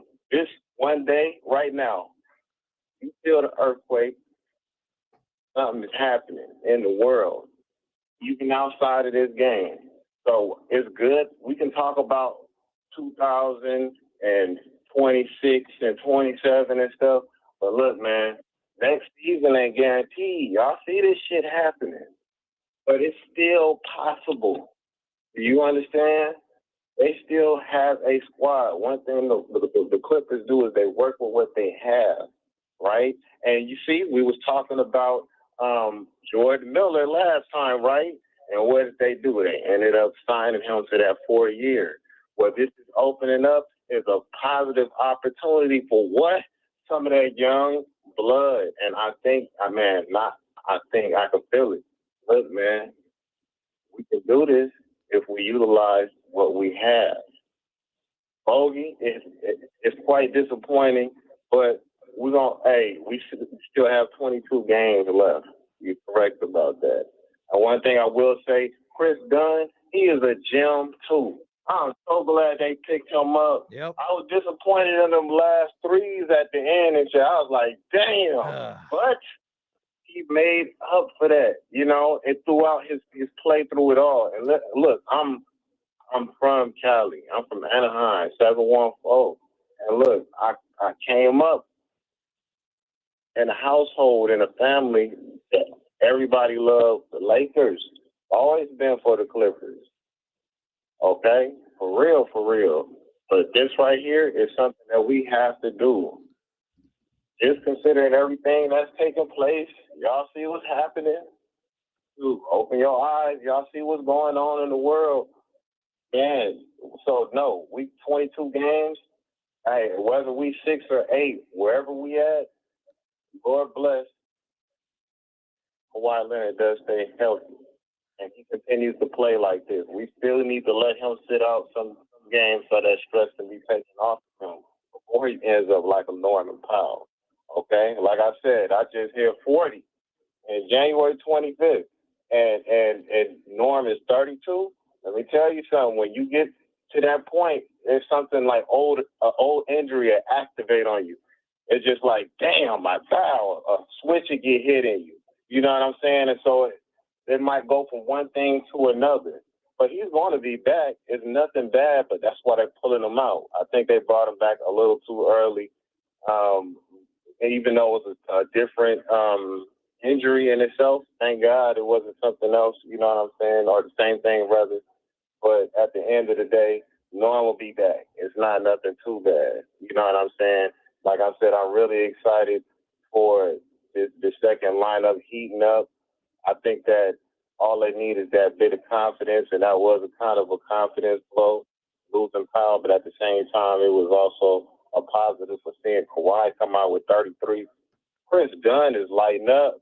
Zubac, yeah, they didn't feed him enough, man. And they didn't feed him enough. Preach. Yeah, Jackson Talk Hayes about out there that. looking like, This is something that always gets me irked, Clavon. Ivica Zubac not getting enough shots up. That's been an issue with me for years, but especially right now. Right. Keep feeding him. You saw when he did that turnaround. Hey, look, LeBron James, he saw the mismatch immediately. That was so smart. His IQ, man, they better not try to trade Big Zoo. That'd be stupid as hell. They trade Big Zoo, they be some clowns, man. And we already made enough clown moves, you know what I'm saying? Look, man, when it comes down to it, the talent that they have now, they have to work with it. Even though we, as I said, the second, oldest team in the NBA, we still haven't even beat the Suns yet. Hey, look, let this right here be a builder of chemistry, because one of the things, like you said before, Kawhi is coming back, and he basically got a whole new lineup. You know what I'm saying? That chemistry has to build. You know what? It was like this. When I got injured before I went to Iraq and stuff, everybody that goes over there, and then they come back and shit, and they got all these stories like, we'll go blow it, all this crazy shit, you know what I'm saying? Or some people don't come back, you know what I'm saying? And so you feel all fucked up. You feel all left out, you know what I'm saying? So it's kind of like that. You coming in, you kind of find a way to meld with them. And I think we saw that activation tonight start. You know, I really did. And I think I'm really appreciative that Chris Dunn stepped up. I think there's been a lot of pressure placed on James Harden. And you know what? We got this far because who was leading the charge when he was injured? It was James Harden. Yes, this was a rival game. I get it. 2 back-to-backs. Man, it's that curse. You know what I'm saying? But it's going to be broken because now that we're starting to see that he doesn't have to have so much pressure on him, he got to be able to woosah. He got to have his woosah moment. You know what I'm saying? Let him, look, we still got 22, right? I hate that they took away Sky Jones? Sky Jones? Sky You know Jones wasn't playing, though. He wasn't playing. I know he's back in the G League. I see him. He was doing it up in the G League. You know what I'm saying? I just saw their last game, you know, in San Diego. You know what I'm saying? But, I mean, maybe he just needs to develop what he doesn't lack, you know? And I think Zubac playing the ideal big man the way he does. What is it like? He's the second leading hook shot scorer. Nah, he's taking more hooks and made more than anybody else. No, he's second to nobody with hook shots. Wait. That's what I'm talking about. See, we got to start seeing on positives. How many double-doubles have we had? These are career stats. See, these are developing players. We're getting developing players that we haven't had in a long time. And when you develop into that superstar role, that confidence comes gradually. You know what I'm saying? Like with Norman Powell. You know, this is his 9th year. And it being his 9th year, him finding that same positive vibe that pushed him to do, his body is breaking down because he had to play so hard the first half. And let him have his rest for a minute. We got to find out how to fill in that gap as a team. As any great team, it's nothing worse than getting to the playoffs and then you lose that vital piece that you leaned on so much, and then it's gone, and then your ass is just sitting there looking crazy like a gator with his mouth open, just looking stupid. You know? No, you gotta be able to fill in. And once you're able to fill in and somebody has the confidence, this is the time to develop this stuff. You know, we can't just keep leaning on Powell and shit. Powell like, damn, you know what I'm saying? I'm human. I'm 32. You know what I'm saying?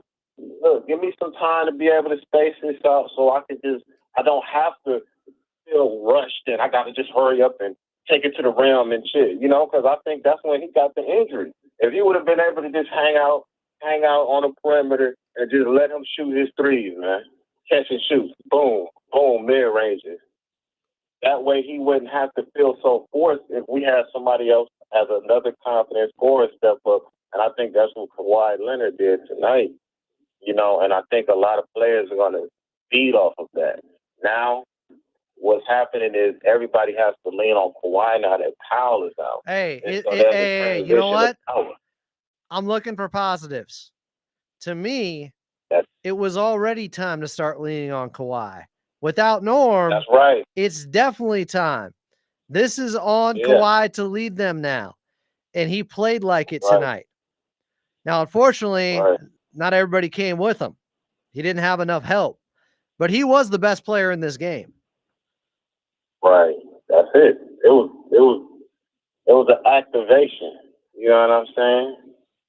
It's an activation. And so now that he's activated and the team is starting to make that transition, I mean, look, they just held themselves against basically the best team in the NBA. And it wasn't like they got blown out, you know what I'm saying? They were just out there getting it together. But we see the potential of what they're about to do. All right. You know, the whole point is just keeping that same energy, man. This is Pliz Nation. Like, that's what we do. Like, I understood what my man, you know, the controversial dude they called earlier. Like, I see what he's saying, you know what I'm saying? But what we have to focus on is what we got right now. We can't talk about what we should promote problems and shit, you know what I'm saying? Look, it is what it is right now. Right now, though, the assets that they have are good. I saw Big Eubank out there. You know what I'm saying? He was an intimidating presence. Got a couple a rebound. Did he get a putback or something like that?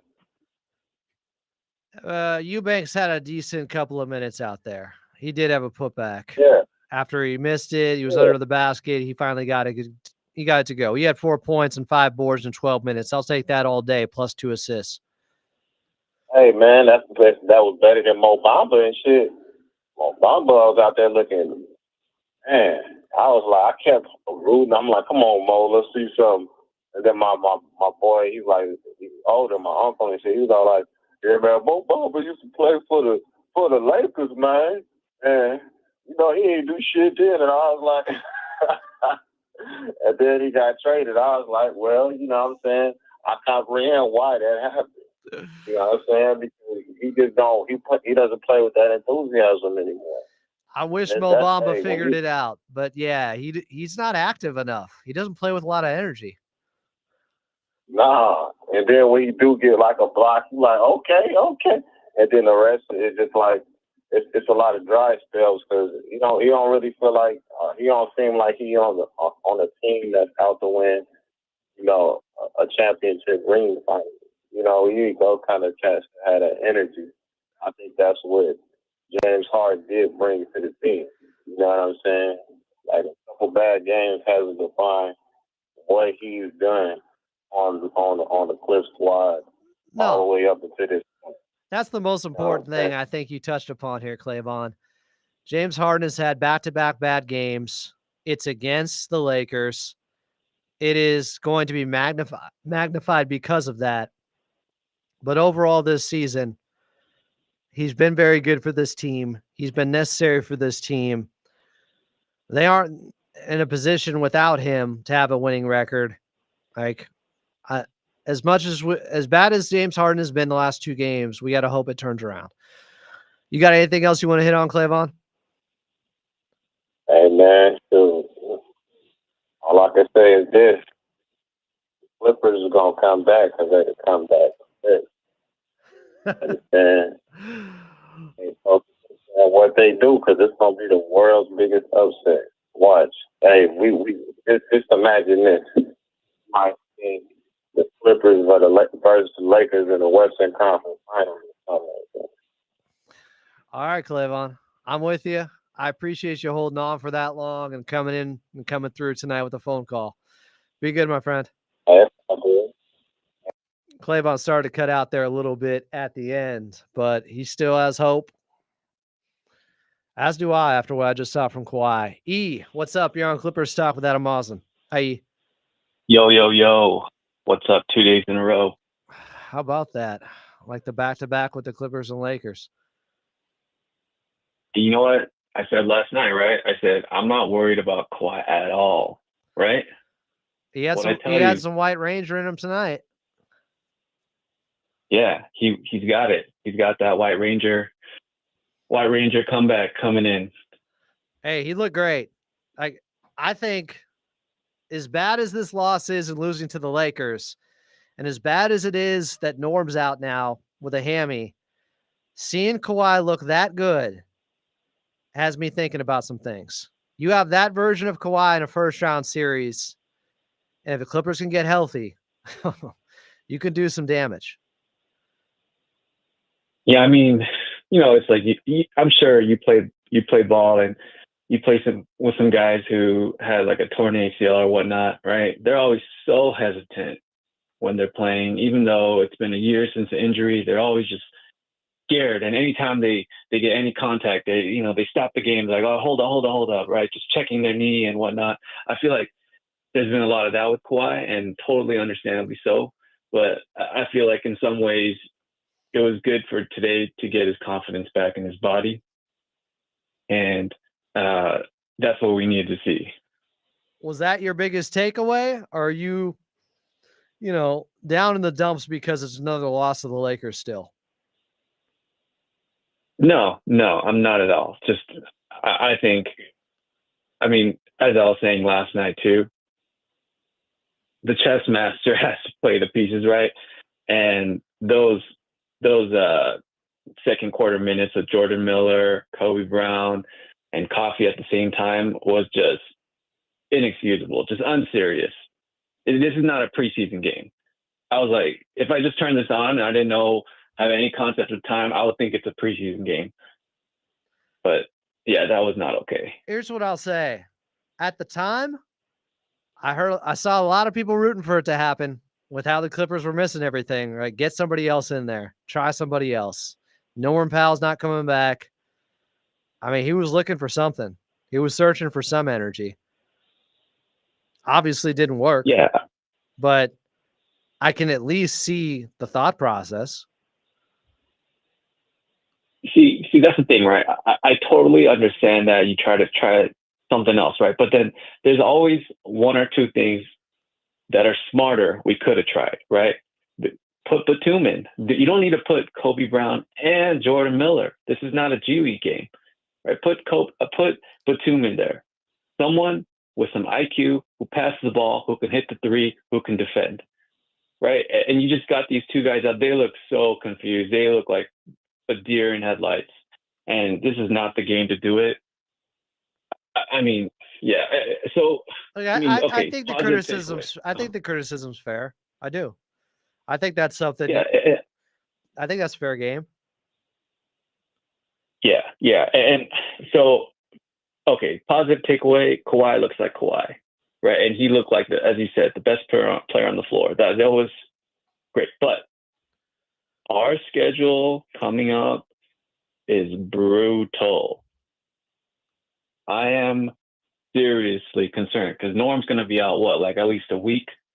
And then you got Harden, looks like he's on his last legs. I mean, he needs a game or something off because, man, this man struggling out there. And I get it. He's carried us this far, but we just can't keep playing him like 37 minutes, 39, whatever minutes a night.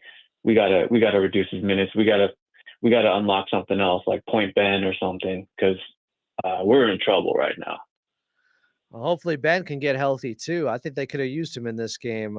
I know he didn't play great Friday, but I wanted to see him again against the Lakers that play a lot of small ball. Oh, yeah. Ben would have been huge tonight, especially with his defense, right? I mean, just so many open looks from three, people not able to close out. And so I think my two takeaways is the positive thing about Kawhi, and the other thing is we got to just do what's, as I said yesterday, was just natural. And Coffee, he's a 10th guy, maybe 11th on the rotation. And we got to stop using him like he's our sixth man. We got so many better guys than Coffee. And, man, he just gets cooked so much on defense. And you know what? Like, why was he so good? Honestly, he played so many minutes with Terrence Mann, Terrence Mann got the rebounds. He played defense. He hustled, whatever. And he made Coffee's life easier. But now that Mann is gone, Coffee is exposed.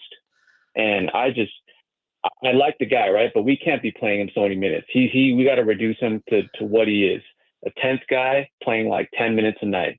Give the rest of those minutes to Batum, to DJJ, to Ben Simmons. DJJ's out. Like, how do you not play Amir when DJJ's out, Norm's out, Ben's out? Like, I think it's justified playing him 22 minutes tonight. I know he didn't even take a shot, but I don't think so. I think we give William 10 minutes, 12 minutes, maybe 15, right? And give 5 more to Batum. Okay, Batum is just solid. I mean, I feel like we're like saving him to playoffs or something. I hope so. But it just doesn't make sense. He's so good on this team. He's just always the smartest guy out there, playing defense, making the right pass, making the right reads. And yeah, we just need to use him more. I mean, I hope that next game, when we announce the starting lineup, Dunn and Batum with Norm, Kawhi, Harden. If I see Coffee out there, I'm gonna kick down Tyler's door, and I'm gonna this is not okay. Here's the thing.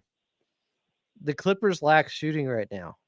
Amir Coffee has shot 41% from 3 on the season. With men. He's had good games. I don't know why you're crediting Mann for that. Mann wasn't even playing much. He was out of the rotation. Like, I'm pretty sure most of his damage was done without Mann on the floor. I don't think Mann is responsible for Amir Coffee shooting 41% from 3. I think that number is inflated. I think it had other You had gravity with Norm. You had gravity with Harden. Coffee got easier looks. Well, and yeah, you had it makes it also- easier for everybody when they're healthy, of course. Everybody gets better looks when you're healthy. And you know what? I think Batum is overall a better player, and he has size.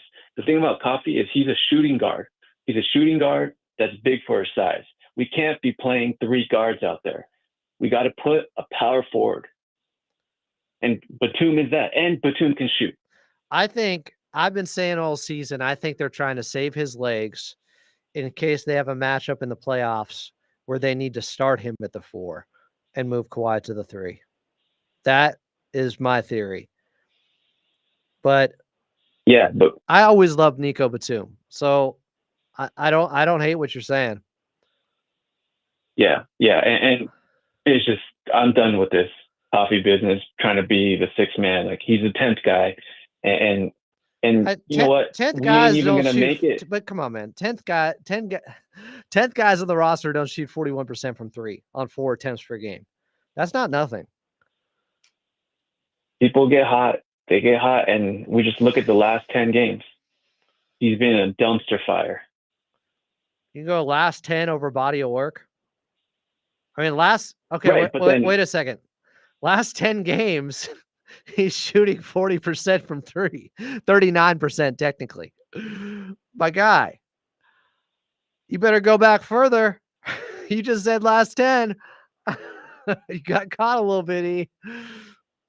No, that's fine. I'm not going by just straight up just numbers. I'm going no, by what I'm seeing on come the court. on, we pivoted now. You said last 10. I was never going off just pure numbers. I never mentioned any numbers, right? I'm never talking about percentages, whatever. I'm straight up talking about what I see on the court. Show me his net rating. What's his net rating last 10? I don't know. It's probably not great, as it's not for a lot of players right now, I'm guessing, because they have lost a lot of games as of late. But I'm just saying, he's at least continued to shoot it well. I just think Ty Lue is setting up Coffee to fail, and I feel bad for the guy. This is not his role. He needs to be a 10th guy and where he could excel and hit that 40%. As a 6th man, he's just being asked too much of. And it's killing us all. He just gets cooked on defense. Like when he fouled Damian Lillard twice on those threes, I was yes, he had a really bad game there. Even tonight, though, right? Gabe Vincent just like blows by him. Everyone blows by Coffee. That's the thing that breaks my heart. I don't think that's. You can't stay in front of people. I don't think that's accurate. I think he's definitely had a bad stretch of games overall defensively, but like Gabe Vincent was 3 of 10. I don't think every possession is blowing by Amir Coffee. Again, their defense was not the problem. You got to recognize that the defense is not the problem.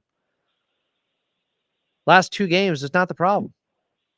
No, but forget about the numbers, right? Gabe Vincent, there's one play he blew by Coffee. The numbers are historical records. Make up for his help. Okay, I'm not saying he didn't get blown by once by him. But I'm saying overall, Amir Coffee in his career as a defender has been solid to serviceable.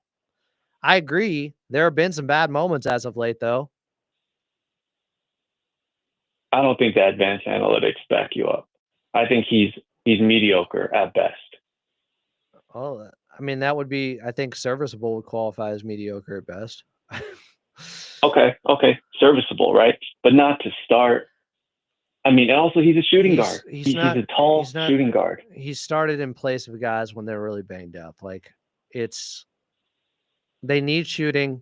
He's been a 41% shooter this season. I see the logic in it, but I also don't think he's played well as of late overall. I don't. But they are also in a tough spot, especially if they're still banged up. So anything else, E? All right. So this is my thing. If we don't start Batum or start using him more, we ain't even going to make it to the playoffs. We're not making it to the first round. You're saying they'll lose in the play-in? Yeah. I think there's a good chance. And even if we do, who wants to be the 8th seed after a play-in tournament where you're playing 2 game 7s and then playing OKC, right? If that happens, we're getting swept.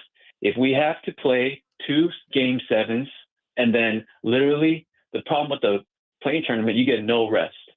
And then so a day later, we're playing OKC, we're getting swept. So I don't think they get swept with urgency. with a healthy Kawhi. If they're healthy, I don't think they're getting swept by OKC. I disagree on that. But if they have to get there by getting out of the play-in, that might mean they're not healthy and something's wrong.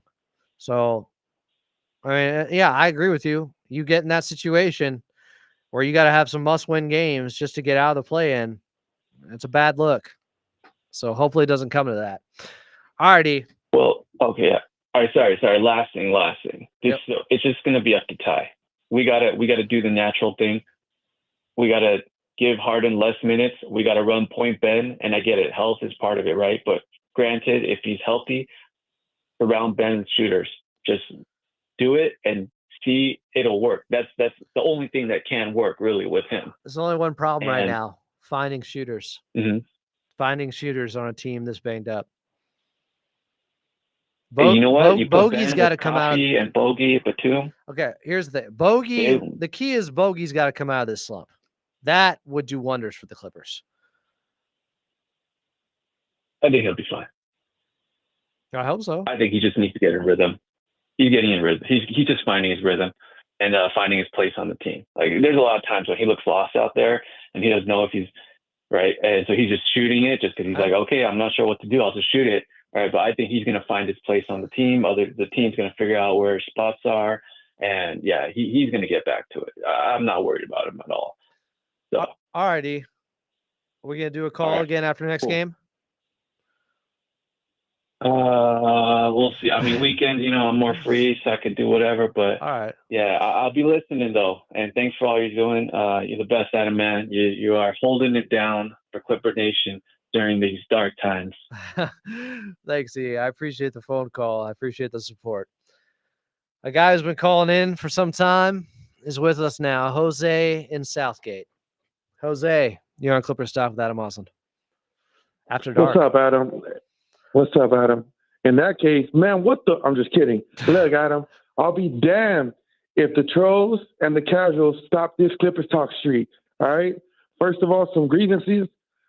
Going back to that Friday game, I still can't get over the fact that Luka had 5 fouls in the fourth quarter and we don't attack him.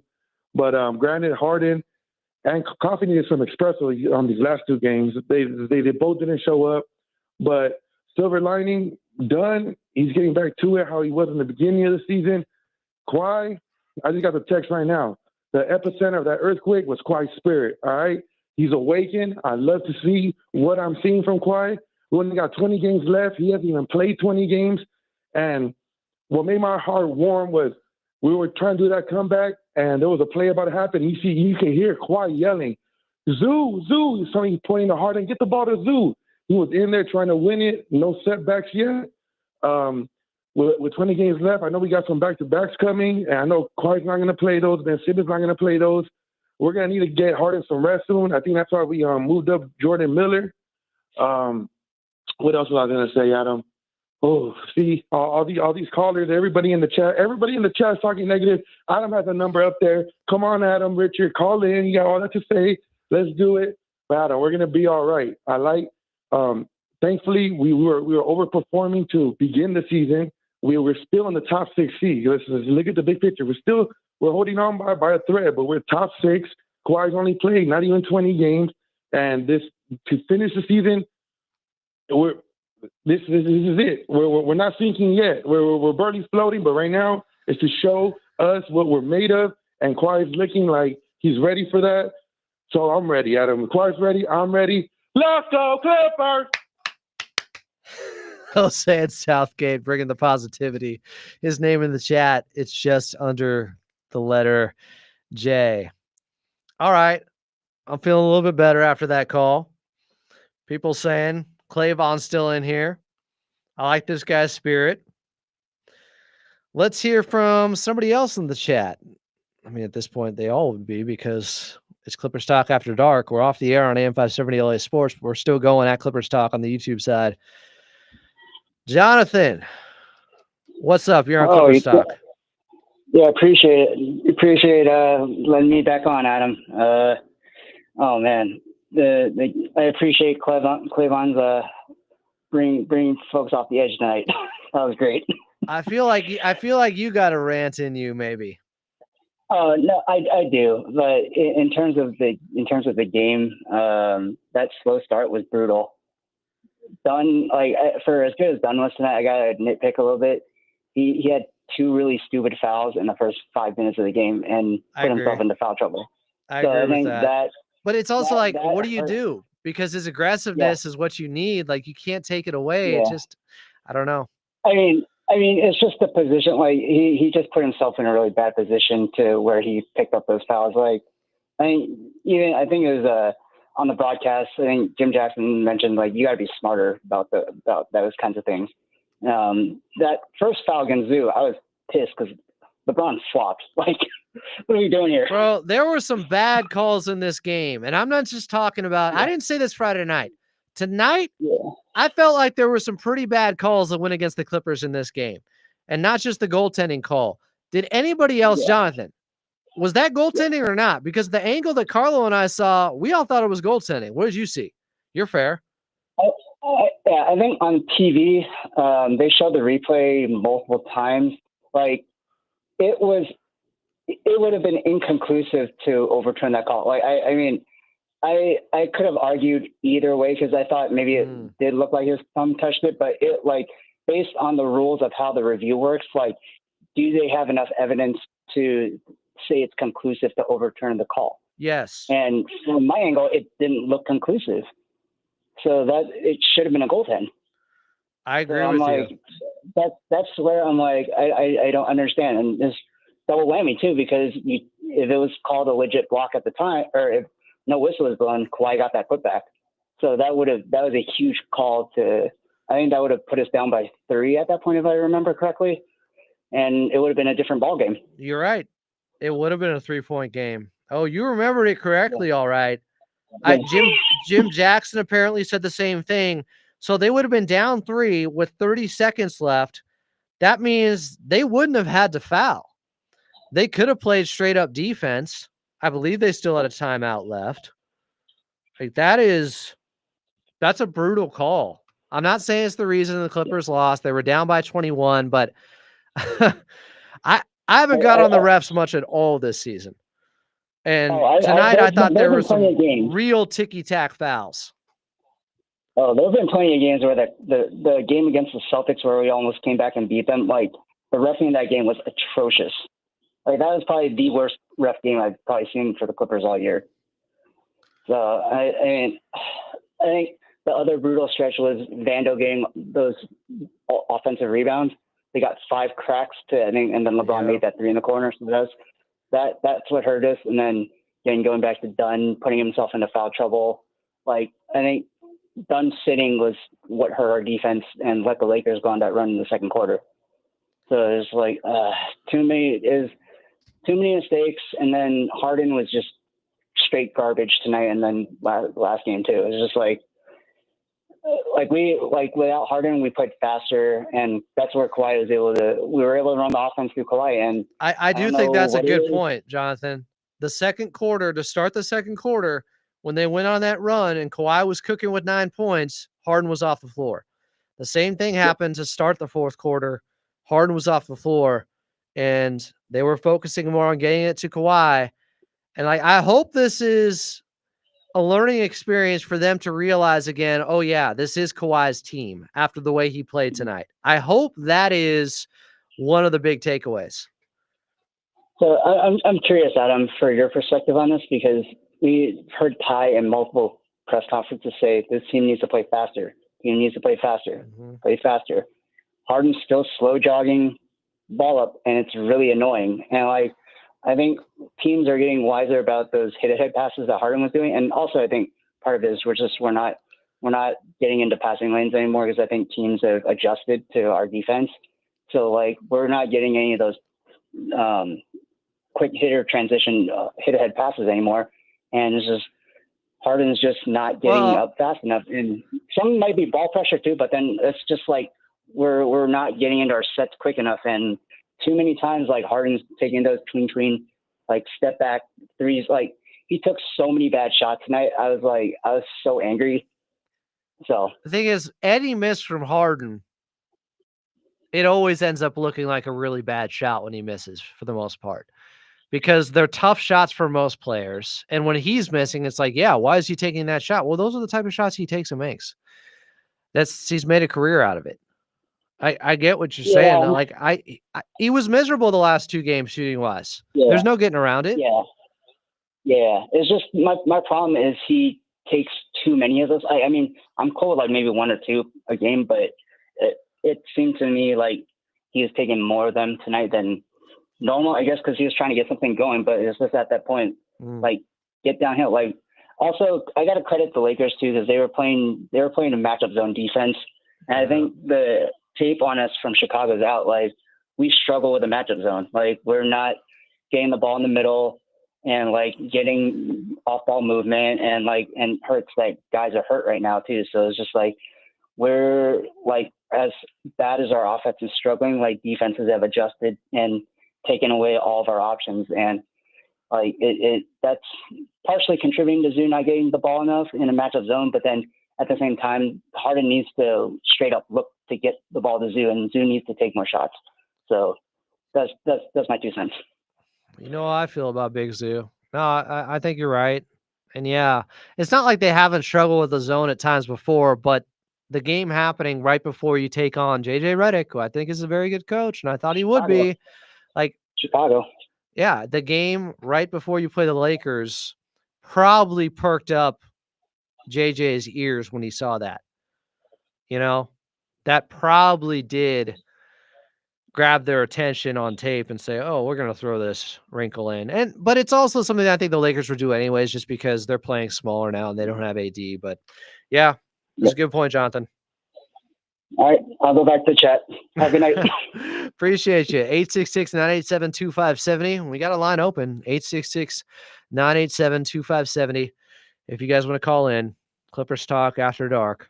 I don't know if I'm going to do this every time, but it's Clippers-Lakers, and it could be the last time they see each other this season. But there's a real possibility now that they match up in the playoffs in 3-6 or the 2-7. That could happen. Is James Harden so worn down right now? Is it more than just a couple bad shooting games?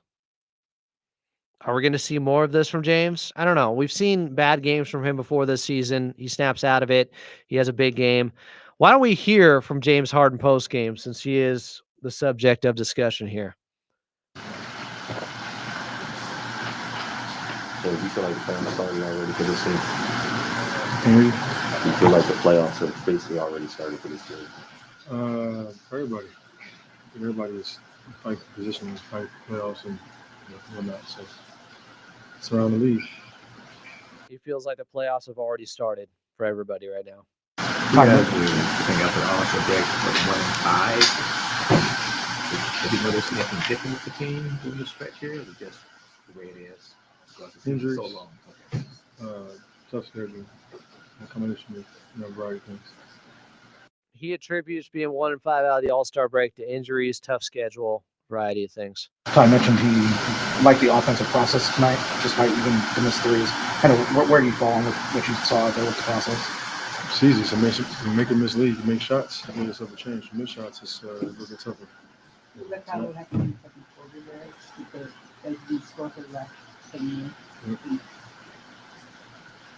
And Ty also said that he thought he's being well fatigued in you. Is that accurate? No. I mean, it's not fatigue. It's just, lineups, different rotations, whatnot. So, tonight, now you're trying both nights, they try to corral and leave guys open and make shots, and it's a different ballgame. He doesn't think it's a fatigue issue. On the flip side, how encouraging is it to see Kawhi at this level tonight? Is that what you need to kind of... So it's good to see Kawhi look like that. He's pretty brief. You don't have to do Kawhi. I mean, it's a team game at the end of the day. So, I've had games where we're scored 13 points and we win. You know what I mean? So it's just a matter of, only played the first couple of minutes. He gets hurt. DJ's not hitting on it. Being in play, we just make shots. And if you don't make a couple more threes, then it's a different ballgame. So just build I've off. said that over and over again. A couple more threes, it's a different ball game. He's not wrong. Yeah, because I know we've been talking about health and lineup and consistency and all that. It doesn't feel like y'all going to get that in the short term. So Is the positive that you can take from the game? I know it's a loss, but is there a positive that you can take in that you guys did come back through the defense of that? Yeah, like we hang our hats on the defensive end. Just a little frustrated when you make shots and just like over and make sure the defense is in the game, which is regardless. But it's definitely helpful when you make shots and your confidence and everything. Play both ends and hard work. So he did take a positive out of the fact they came back. Now let's hear from Coach Lue post game after the Clippers lost 108-102 to the Lakers.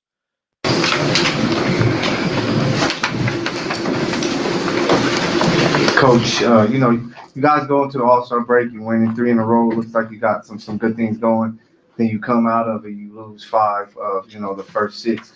Just what do you think is kind of missing from the group right now, other than like dealing with the injuries and things like that?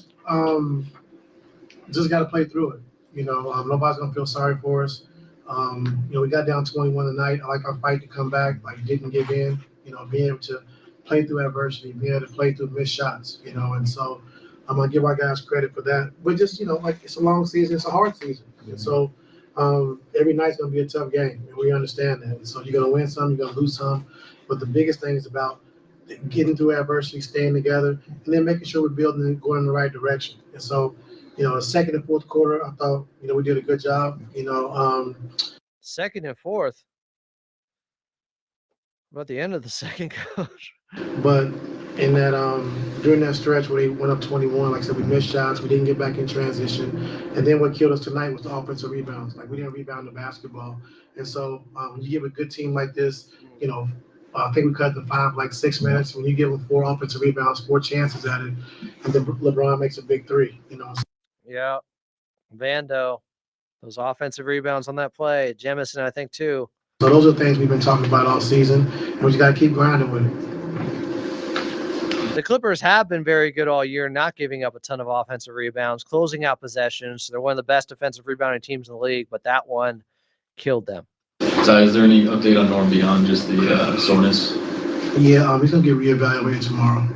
Ooh, Norm reevaluated tomorrow. And then with Kawhi, when he's having a game like this, obviously progress isn't linear when you're off for that long, but is there anything particular that you notice when he has a game like this as opposed to some of the others where he's maybe struggling a little bit? Yeah, when he's trusting, he's going to the offensive glass. You saw him, crash and, explode up for some offensive rebounds. That is interesting because I pulled an offensive rebound he went for in the fourth quarter on Friday against the Lakers, and I thought that was a really good sign. Kawhi battled for one and got it over LeBron in this game. That shows he's feeling good. Having 10 rebounds, that's what I kind of look at when I gauge how Kawhi's playing, if he's rebounding the basketball. And he did that well tonight, along with scoring the basketball. And so, like I said, he's coming, starting to get his legs. I'm starting to feel better, and, we're going to need that. So in February, y'all the only team that saw opponents make 40% of the threes.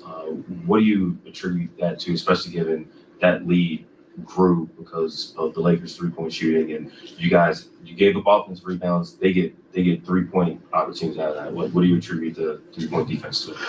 Well, tonight, Dalvin connect. We understand he's a good shooter.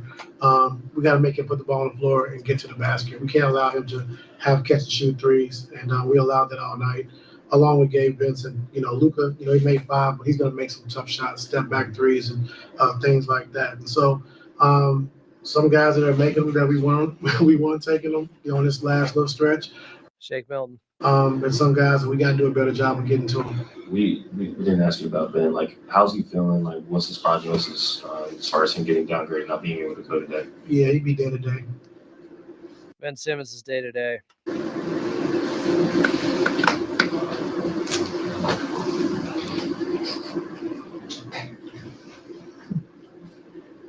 Hi, Ty. What's up? The last 2 games, Jays has shot the ball very well, and he's played heavy minutes. Are they taking a toll on his legs or his shooting ability? What do you think's going on with him?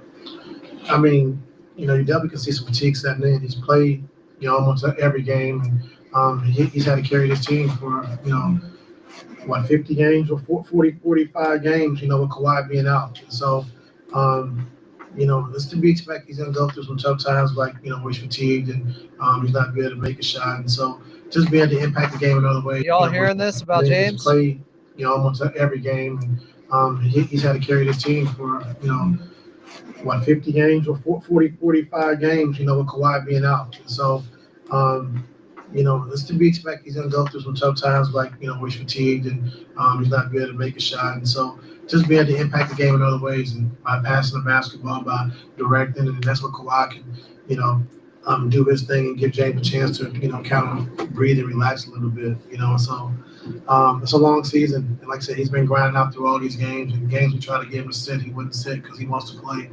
And, I think he is a little tired, a little fatigued, but we just got to continue to keep fighting through it because the schedule don't get any easier. Said about James, you got to continue to fight through it because the schedule don't get any easier. He attributed the shooting woes to all the work he's put in leading this team throughout most of the season. That's what I've been telling you guys. Like, that's what it is. Can they afford to rest him? Do they really have better options? Now that Ben's out too, day to day. Norm's out. Kawhi's going to be out one of the next 2 games because it's a back-to-back. Suns, then Detroit at home. I know it's a small sample size since the All-Star break. You guys have made under a third of your threes in those games. Kind of what do you attribute that to, and how do you think you guys are in terms of offensive process? Process the last couple of games I thought has been pretty good. I thought Chicago was pretty good with our pace.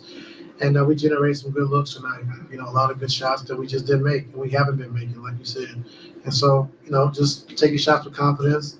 Teams are gonna, leave guys and overhelp, and we just got to make the right play and trust. And so, I think we've been doing that. And I told you, when we're shooting between 35, 43s, that means we're sharing the basketball, making the right play, and we're just not making shots right now. Have you felt that since the break, teams are shrinking the floor more in terms of packing the paint for you guys and forcing? It's been the same thing all year. It's been the same thing. You feel like it's the right kind of threes? So I do feel like it. Yeah. Last one. Ty Zoo at 27-16 on Friday, 12-10 tonight. Grant Mona with the question here about Zoo. Did you see the Lakers do anything differently in terms of taking him out of the game, or was it just kind of the flow? Yeah, just. Ooh, that was a very carefully worded question by Grant. Good job, Grant. Not to get Coach Lue to be, defensive. Not to make it seem like, okay, why didn't they get Ivica Zubac the damn ball? He didn't come out and say it like that. He had some tact to his question. Zoo at 27-16 on Friday, 12-10 tonight. Did you see the Lakers do anything differently in terms of taking him out of the game, or was it just kind of the flow? Yeah, just double teaming, and last game we counted the doubles late, and then today they came quick, and he turned it over a couple times, with their pressure. And so, like I said, Zoo's been, getting better every single season, and that's a sign of respect. When teams got to double team you, every night, it's a sign of respect, and we'll get better with that. So he thought the doubles came faster tonight than Friday night, and it's fair. They did. I still feel like there are ways to get Ivica Zubac the ball more, to get it more than 9 shots. But it is easier said than done. Let's hear from Kawhi post-game. If any of you guys want to call in, 866-987-2570, don't be scared. Pull up. You too can become a legend like Clavon. I hate the Lakers. I hate the Lakers. I hate the Lakers. Let's hear from Kawhi post-game. After the game, basically, he was happy with the offensive process for you guys, even with the missed shots. Kind of, how did you feel about the offensive process when you were out there tonight? I feel like we moved it a little bit. Got open shots. Still got to play with some pace. Still got to play with some pace, he says. Still a little bit more ball movement, but you got to. Kawhi wants more pace and more ball movement. This is interesting. How did you feel about the offensive process when you were out there tonight? I feel like we moved it a little bit. Got open shots. We still got to play with some pace. Still a little bit more ball movement, but we got to live with it. Miss some wide open threes. Did you say we got away with it and missed some wide open threes? Even the lack of ball movement, they got. We still got to play with some pace. Still a little bit more ball movement, but we got to live with it. Miss some wide open threes.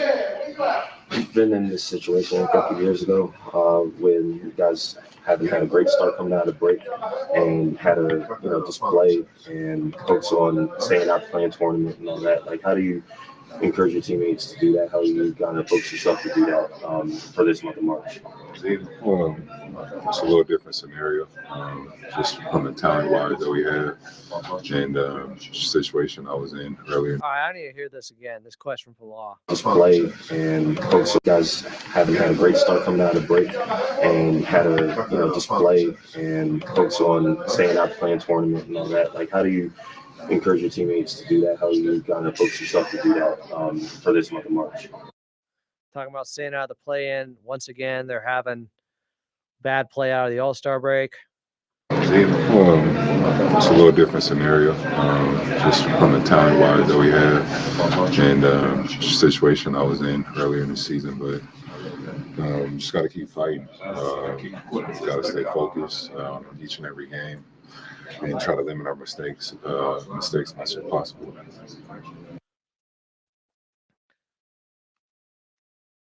BJ from the Pull Up Podcast saying, who's Kawhi talking about, Adam? Playing with pace and more ball movement. I think it's fair. Like, obviously, James Harden plays at a slower pace. The ball sticks more. It's also been necessary throughout most of this season. But I agree. I mean, I've been saying for a while, like, get Kawhi more touches in the mid-range. Play through Kawhi. Of course, the only way this team has a chance to reach their ceiling is to play through Kawhi more. Today we saw it. But in those two big stretches where he was really cooking, James was off the floor for the majority of that time. How do you feel about your own play tonight? I mean, how do you feel about your own play? Just got to get better. It's not about individual accolades. We got to get the team win. And, like I said, got to limit our mistakes. And hopefully there's ball falls for us in the future. That's what I love about Kawhi. He had 33 on 23 shots. He had a great game. He outplayed Luka. He outplayed LeBron. He didn't make it about himself. So we got to get better. Not about individual accolades. Stay healthy, Claw. Please, can he stay healthy? 20 games in. The knee hasn't flared up yet. Knock on wood. Because the guy we saw tonight, if we can get more of that moving forward, they can turn this around quick. Thanks, Kawhi. Thanks, Kawhi. Yes, sir. Did we just get a Kawhi? Yes, sir. Thanks, Kawhi. Yes, sir. Thanks, Kawhi. Yes, sir. Let's head back to Clavon. Clavon's still on hold. Clavon, you're back in. You got any thoughts? Hey, what's good? You got any thoughts after all these callers and listening to some of that post-game audio? Hey, man, look. Hey, you got the best chat room. You know what I'm saying? I'm going to say that again. Adam, you got the best chat room. All right? Because you got a good mix. You got your salty. You got your sweet. All right? And you definitely got your bitter. You know what I'm saying? It's all good because things that's happening right now is building. Your brand is building, man. It's powerful. Hey, not about me. Just like Kawhi said, not about individual accolades. This is about Clipper Nation having a discussion and being able to work through it after 2 straight losses to the Lakers. It's been a long time since I felt like the Lakers have gotten the upper hand on the Clippers. Oh, man. You know what, man? Come on, dog. Hell yeah, man. We tired of that. That's trash. We tired of that, man. But you know what, man? That's all right, though. Like I said, hey, come playoff time, watch. I'm going to amaze you. Because if we do have to go against them in a 7-round series, we will beat them.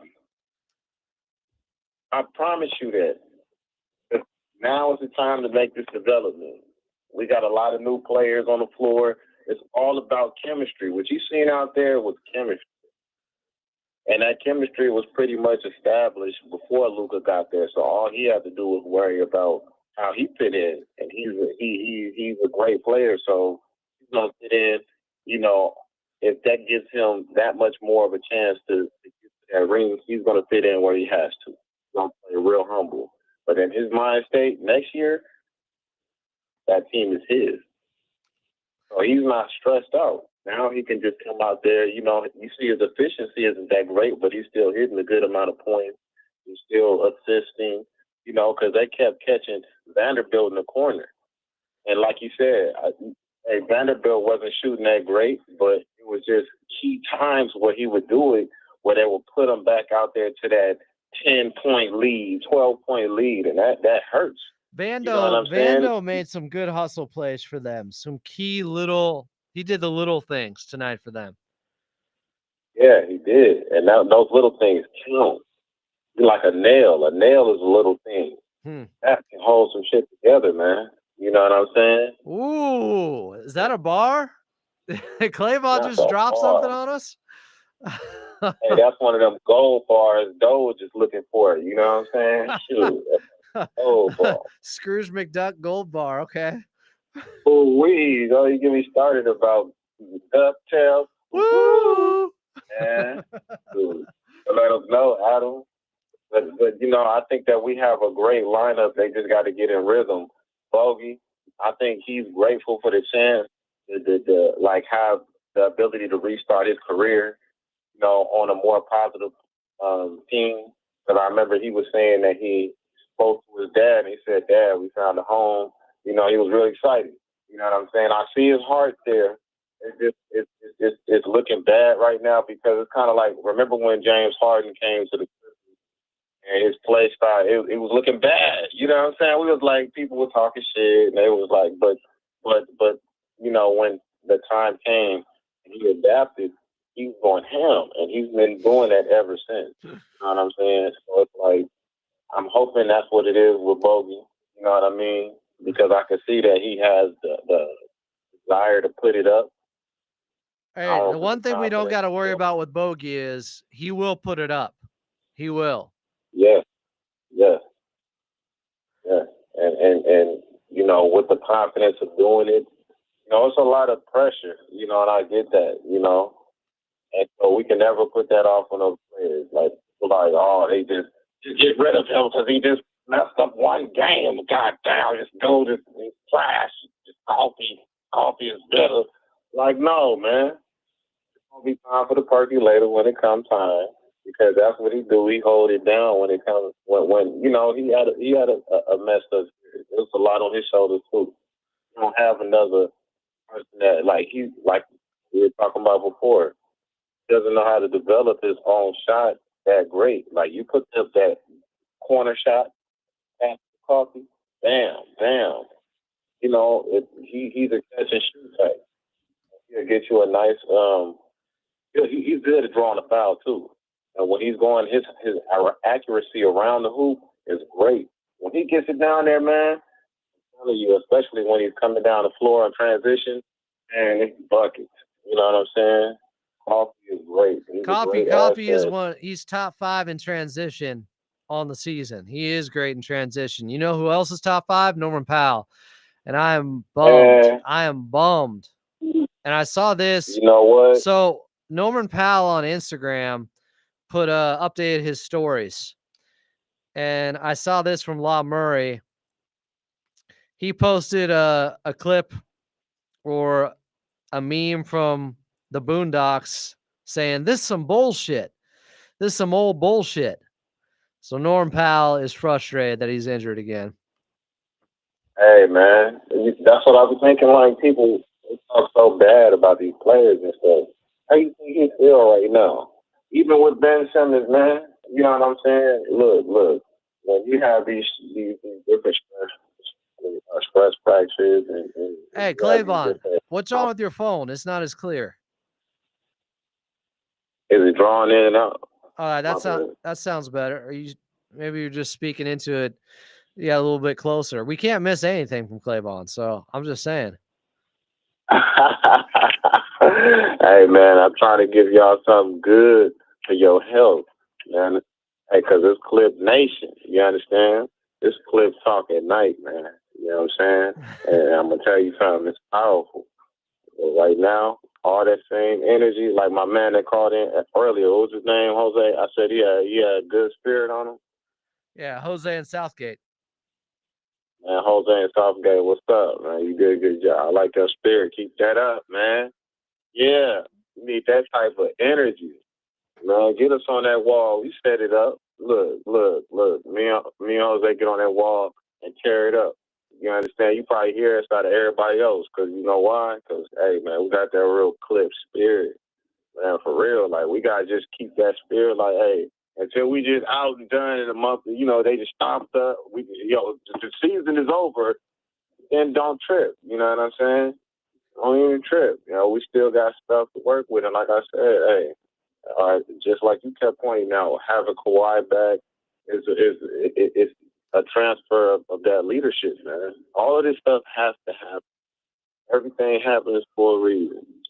You're saying you think like, a game like this from Kawhi can put the spotlight on the fact that he needs to be the number one option. They need to play through him. And that could be the silver lining coming out of this loss. Exactly. Because I feel like James Harden was just basically, remember the last game we were talking about, he wasn't getting to his spots. Remember you brought that up? Mm-hmm. And it was a mid-range shot that was off. It was on tonight. I was like, yes. There were a couple. There was one that rimmed out late too. That looked good. Yes, it was. Yeah, I remember that. And it's like with him shooting with that confidence, right? It gives them. I think James Harden was basically facilitating that. Instead of just making it about him.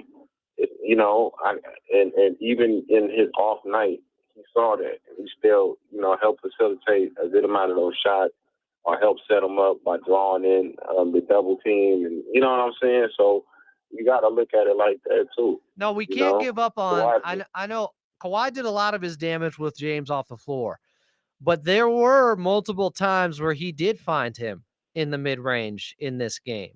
That's what we need. Right. James Harden – right. Also knowing that I got to get this to Kawhi and get him going in his spots, and how can I make this easier for him? Exactly. Because, like, even the presence of Harden being on the floor, that's going to draw attention because they already know, hey, even if you don't pass the ball directly to him, even when at the time that they are on the floor together, it's still drawing that attention, because now they're like, hey, we got to. Like Dalton Connect, man. Damn Dalton Connect, man. Oh, connecting. I'm telling you, man, Dalton Connect, I give it to him. He shouldn't even be there. He should be in Charlotte. Man, hey, come on. I'm still tripping off of this dusty-ass deal with Luka Doncic. I promise you somebody lost some money somewhere and they have to pay off a debt. They got an offer they couldn't refuse or some shit. Somebody had a gun against their head. Somebody's daughter must have got look, there's shit that happens behind the scenes that we never know about. Easy. I'm serious. Something crazy may have happened behind the scenes that we would never know about.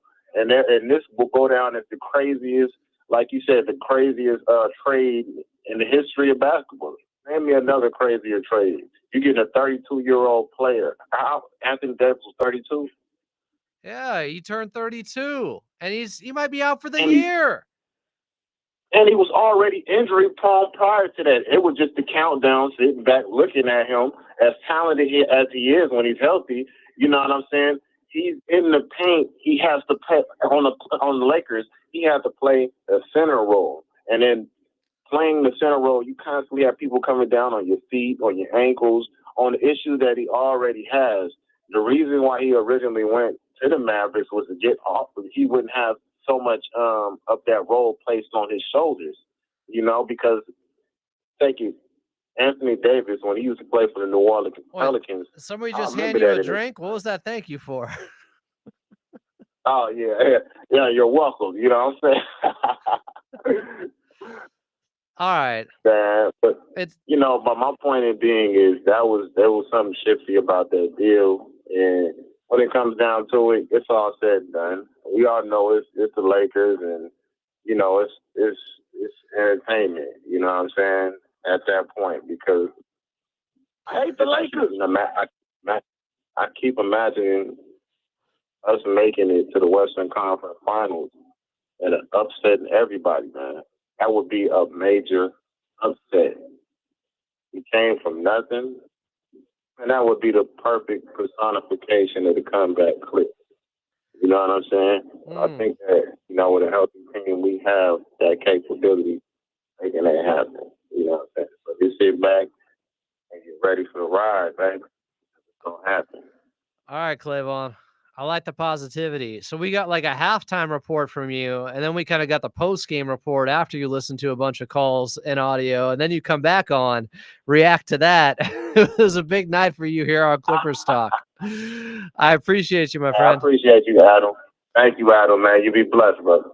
Be good. Maybe we'll talk on Tuesday or Wednesday. Bet. Good bet that. I'll be there. Clippers fall to the Lakers again. I know it's frustrating. They lost Norman Powell, no DJ, no Ben Simmons. Feels like everything's working against them. But there's one big thing in their favor right now. And that is the fact that Kawhi dropped 33 on just 23 shots. And looked like close to the guy who was dominating last season. He did outplay LeBron. He did outplay Luka. If they got a little bit more from James, if Bogey wasn't ice cold, 4 of 16 from the field. I mean, Amir doesn't take a shot. Hopefully, they can figure this out against Phoenix.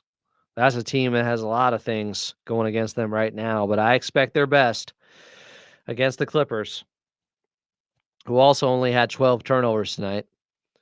Took care of the basketball. They're much better in that area. That's the recipe. Tip-off Tuesday night in Phoenix, 7 p.m. We'll have your pregame show starting at 6. Appreciate all you guys in the chat. Appreciate Jay for the super chat earlier.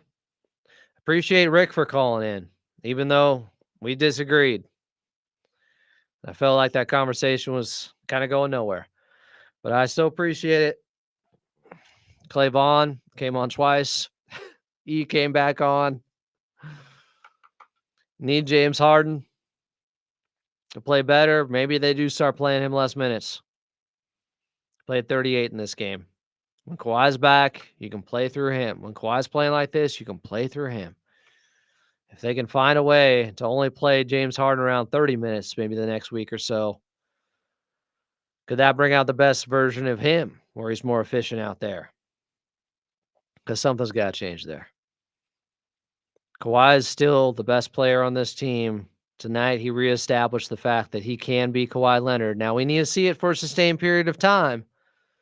It can't just be one game where he's this hot and then 2 games where he's back to scoring 18 points, only hitting 6 or 7 shots. This is the Kawhi that we need. This is the superstar version of him. So hopefully we'll see what happens in which game he plays in, because I don't anticipate him playing in both on Tuesday and Wednesday. But the next time we see him, I need more of this. I need 25 plus on high efficiency. Without Norm, it looks like still for a bit. It puts more on Kawhi. Maybe he's in the right place now where that's not going to be a problem and he can do some carrying. Because this team has gotten by without him for a while. Maybe he can return the favor and pick him up. That's what it's got to be. I'm Adam Osland. Appreciate you guys.